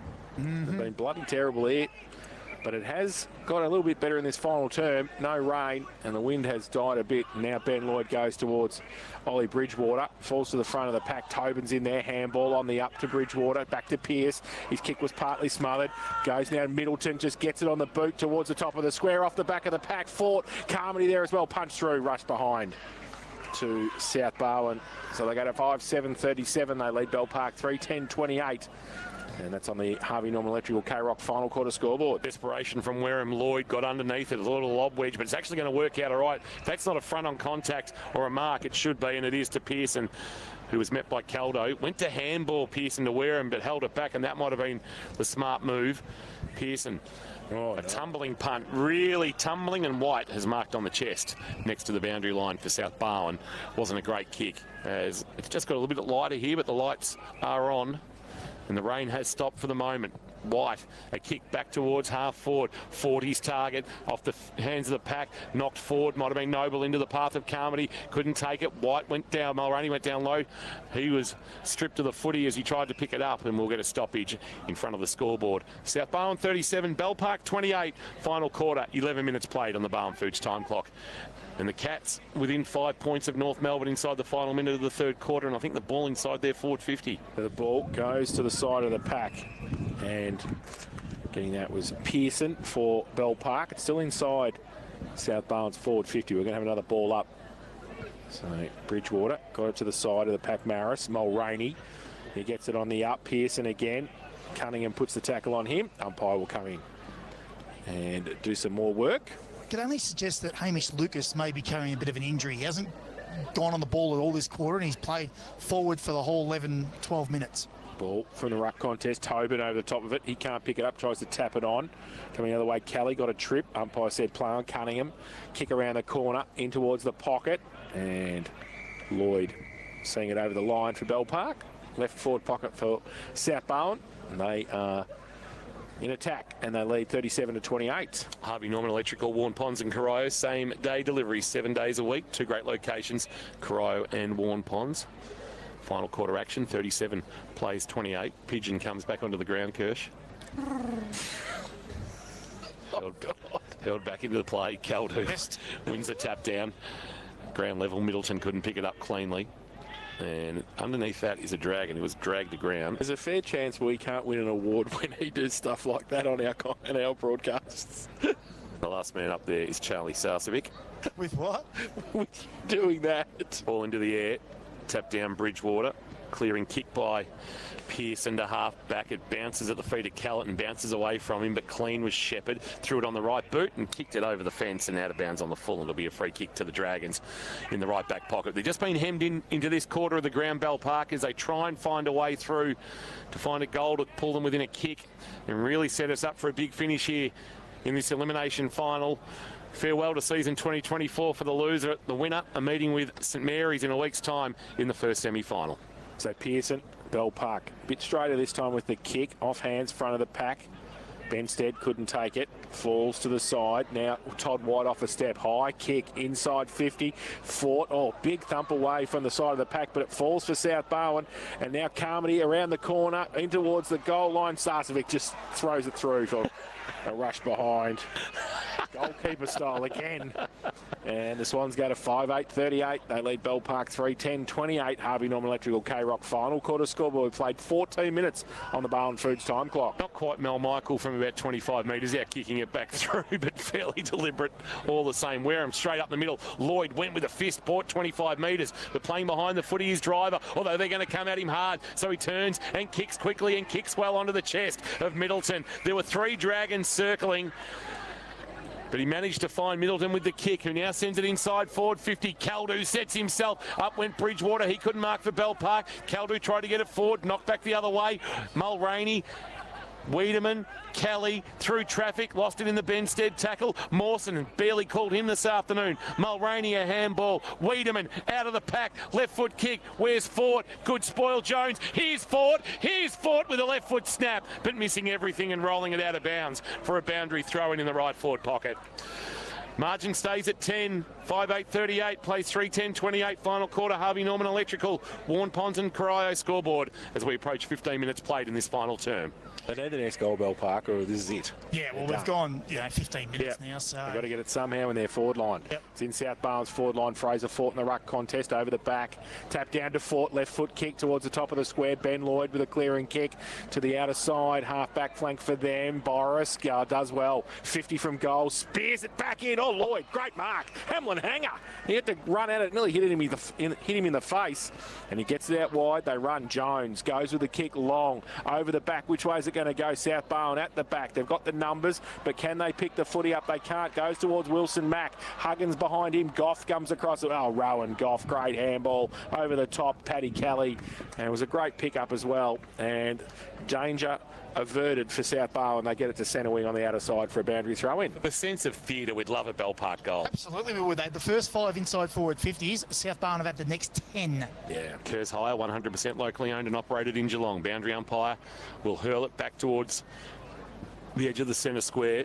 Bridgewater, Callett. There's going to be a free kick, a hold, and it's going to go to the Dragons. Advantage paid. Quick kick inside, forward 50. A rolling ball. Back there, Shepherd tracking it, bursting his way through and playing it well. Wiedemann, and he kicks to the wing, puts it into space. Mulroney to run onto it. Pearson to keep him company. Handball Mulroney, and then Pearson a wonderful smother on Hughes. Won the footy, gave it to Pigeon. Pigeon a kick inside, forward 50. Huggins playing in front. Petering gave away a free kick.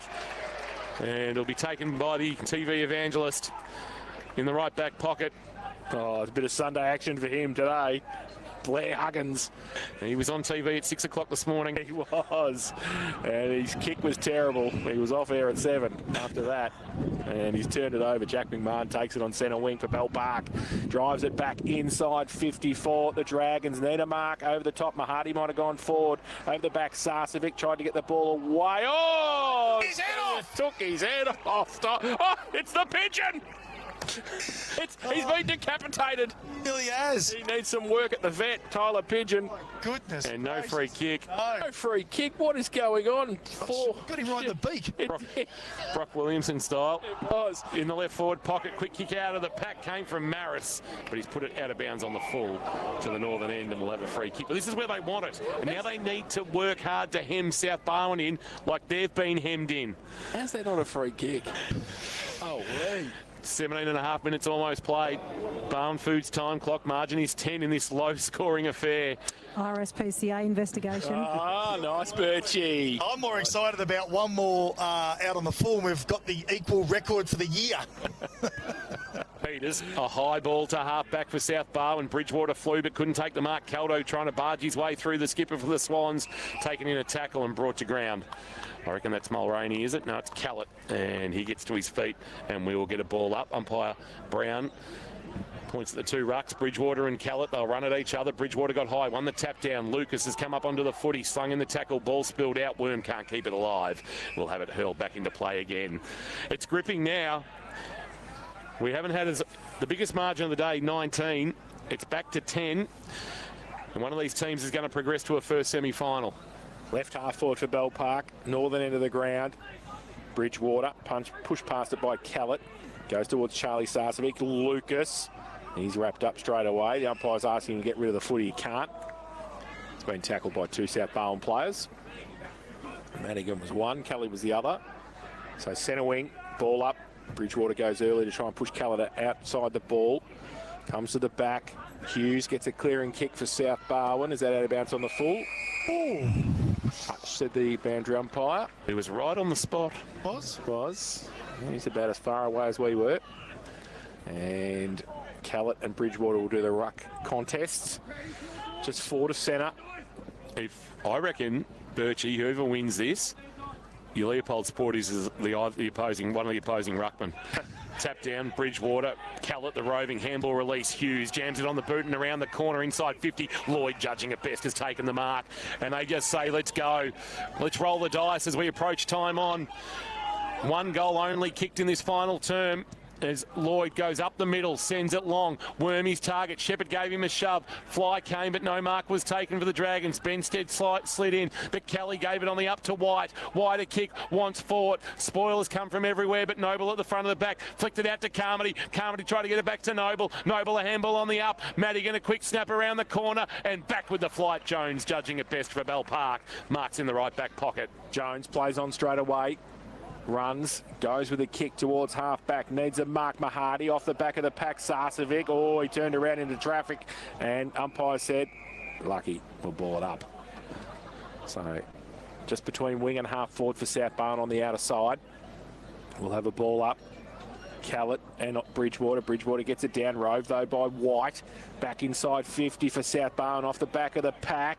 And dangerous have been Carmody. Handballs it away off a step. Oh, free kick was a throw, said the umpire. And it will be a free kick to Bell+Park. It's going to be Matt Jones with the free kick. We've played 20 and a half. They have to get going, Bell+Park. He kicks it on the outboard. Dangerous kick. And coming through was Jackson Gorman. He keeps it in. They have to go. They just have to play on at all costs. And it goes towards centre wing. No mark taken. They can't get it past here at the moment. Rowan Goff gets there for Sth+Barwon. Short little kick to Hughes was good. Swans have got it 60 from goal. Hughes laterally. Kelly. Frontage of the centre square. Marks. Called to play on now. Kicks through the outstretched arms of Lucas. Sets it up. Top of the square. Off the back of the pack. Noble is there, but he won't be able to take the footy. Wareham can. Kicks on his left to half back. Lucas has got to be good, and he was. No, didn't get paid the mark. Maris picked up the loose footy and then got dumped at left half back. We'll get a ball up. 21 minutes played. Barwon Foods time clock. Nina Morrison's goal and the Cats lead. The Kangaroos by a point at Arden Street. So ball up. Bridgewater coming from behind Callett. Bridgewater got it down. Hughes nearly took it. Patton just handballed it out into the open. Hughes again breaks free. Left foot kick back inside 50. Lloyd, another mark. Can you give the schematic and the Leopold Sporties to a defeated player? Yeah, absolutely. Lloyd been outstanding. Goes to the middle with the kick. That's better. Needs to move it on quickly. They do through Patton. Goes with a left foot kick from half back towards half forward, and they get it going. Taking the mark there is Oscar Riccardi. Goes into the pocket with the kick, sliding mark, Sarcevic. And he's taken it. He's still 45 from goal. Tough kick from here. Doesn't suit the left foot. No, it does not. No ifs, no buts. They must goal from this set play to be any chance whatsoever. Does somebody need to provide him something, or do we just back in the talent of Jack Sarcevic? Oh, he's got talent, absolute talent, but conditions are probably against him, aren't they, at the moment? Heavy ball, winds going everywhere, 45 out. 2 goals, 2 for Jack Sarcevic. Left foot kick has brought it back. He's just... It was a pretty good kick. The Flowers family stand thought he kicked it, I think. 2 goals, 3. So they go to 3-11-29. Bell+Park, Sth+Barwon, 5-8-38. Harvey Norman Electrical, K-Rock. Final quarter scoreboard. Time is slipping away as the kick goes into the left back pocket. Came from Starkey. And then short driver to Peters. Peters will go short over the top, and Starkey kept running. That's a good run from Starkey. Now 75 from the defensive goal square He turned on the afterburners to provide an option, and now he sends a kick to just forward of the wing. It hangs in the heavy air. A quick kick forward by Cunningham, who roved at the front of the pack. Bouncing ball, Jones tracking it. Boundary line might be his friend. He shrugged off Fort, who ends up on the bike track, but he ran out of room, Jones, and will have it thrown into play. It's going to be tough. They need to kick 2, and there's not a lot of time left for them to do it, the Dragons. And the Swans might hang on without kicking a goal in the final quarter. So boundary throw in. Left half forward for Sth+Barwon. Just inside their 50. Bridgewater up against Harry Cunningham, which is the weirdest ruck combination I've ever seen in my life. Callett behind the ball. Starkey went low. Couldn't pick the footy up though. Oh, umpire's pinged him. Bell+Park free kick. And it's going to be to Jack McMahon once he can get up. He can now. So Starkey has to stand the mark. Jack McMahon at half back, just playing at all costs. He goes from half back towards centre half forward. Big pack off the back. Lucas claiming the mark. Paid it. Lucas 55 from goal, kicks it underneath, goes towards Goff, kicks it off the ground, back towards Mulroney. He can't pick it up, and a pack develops about 35 out from the Bell+Park goal. We're going to have a ball up. The must goal is now. Absolutely. We've been saying never. Yeah, I know, but every time they get the ball inside forward 50, you feel they've got to at least hit the scoreboard. Cats now trail by 5. North Melbourne have gold. Ball on the outer side. White with it, just trying to track it to the boundary line. Not in a hurry to keep it in. Oh, insufficient intent. Oh, wow. Gee willikers. Yieldy will be going off. Oh. And the short kick finds Worm, who's got it. Oh, a bit of rumblings in the stands behind. Man on the mark, 60 from goal.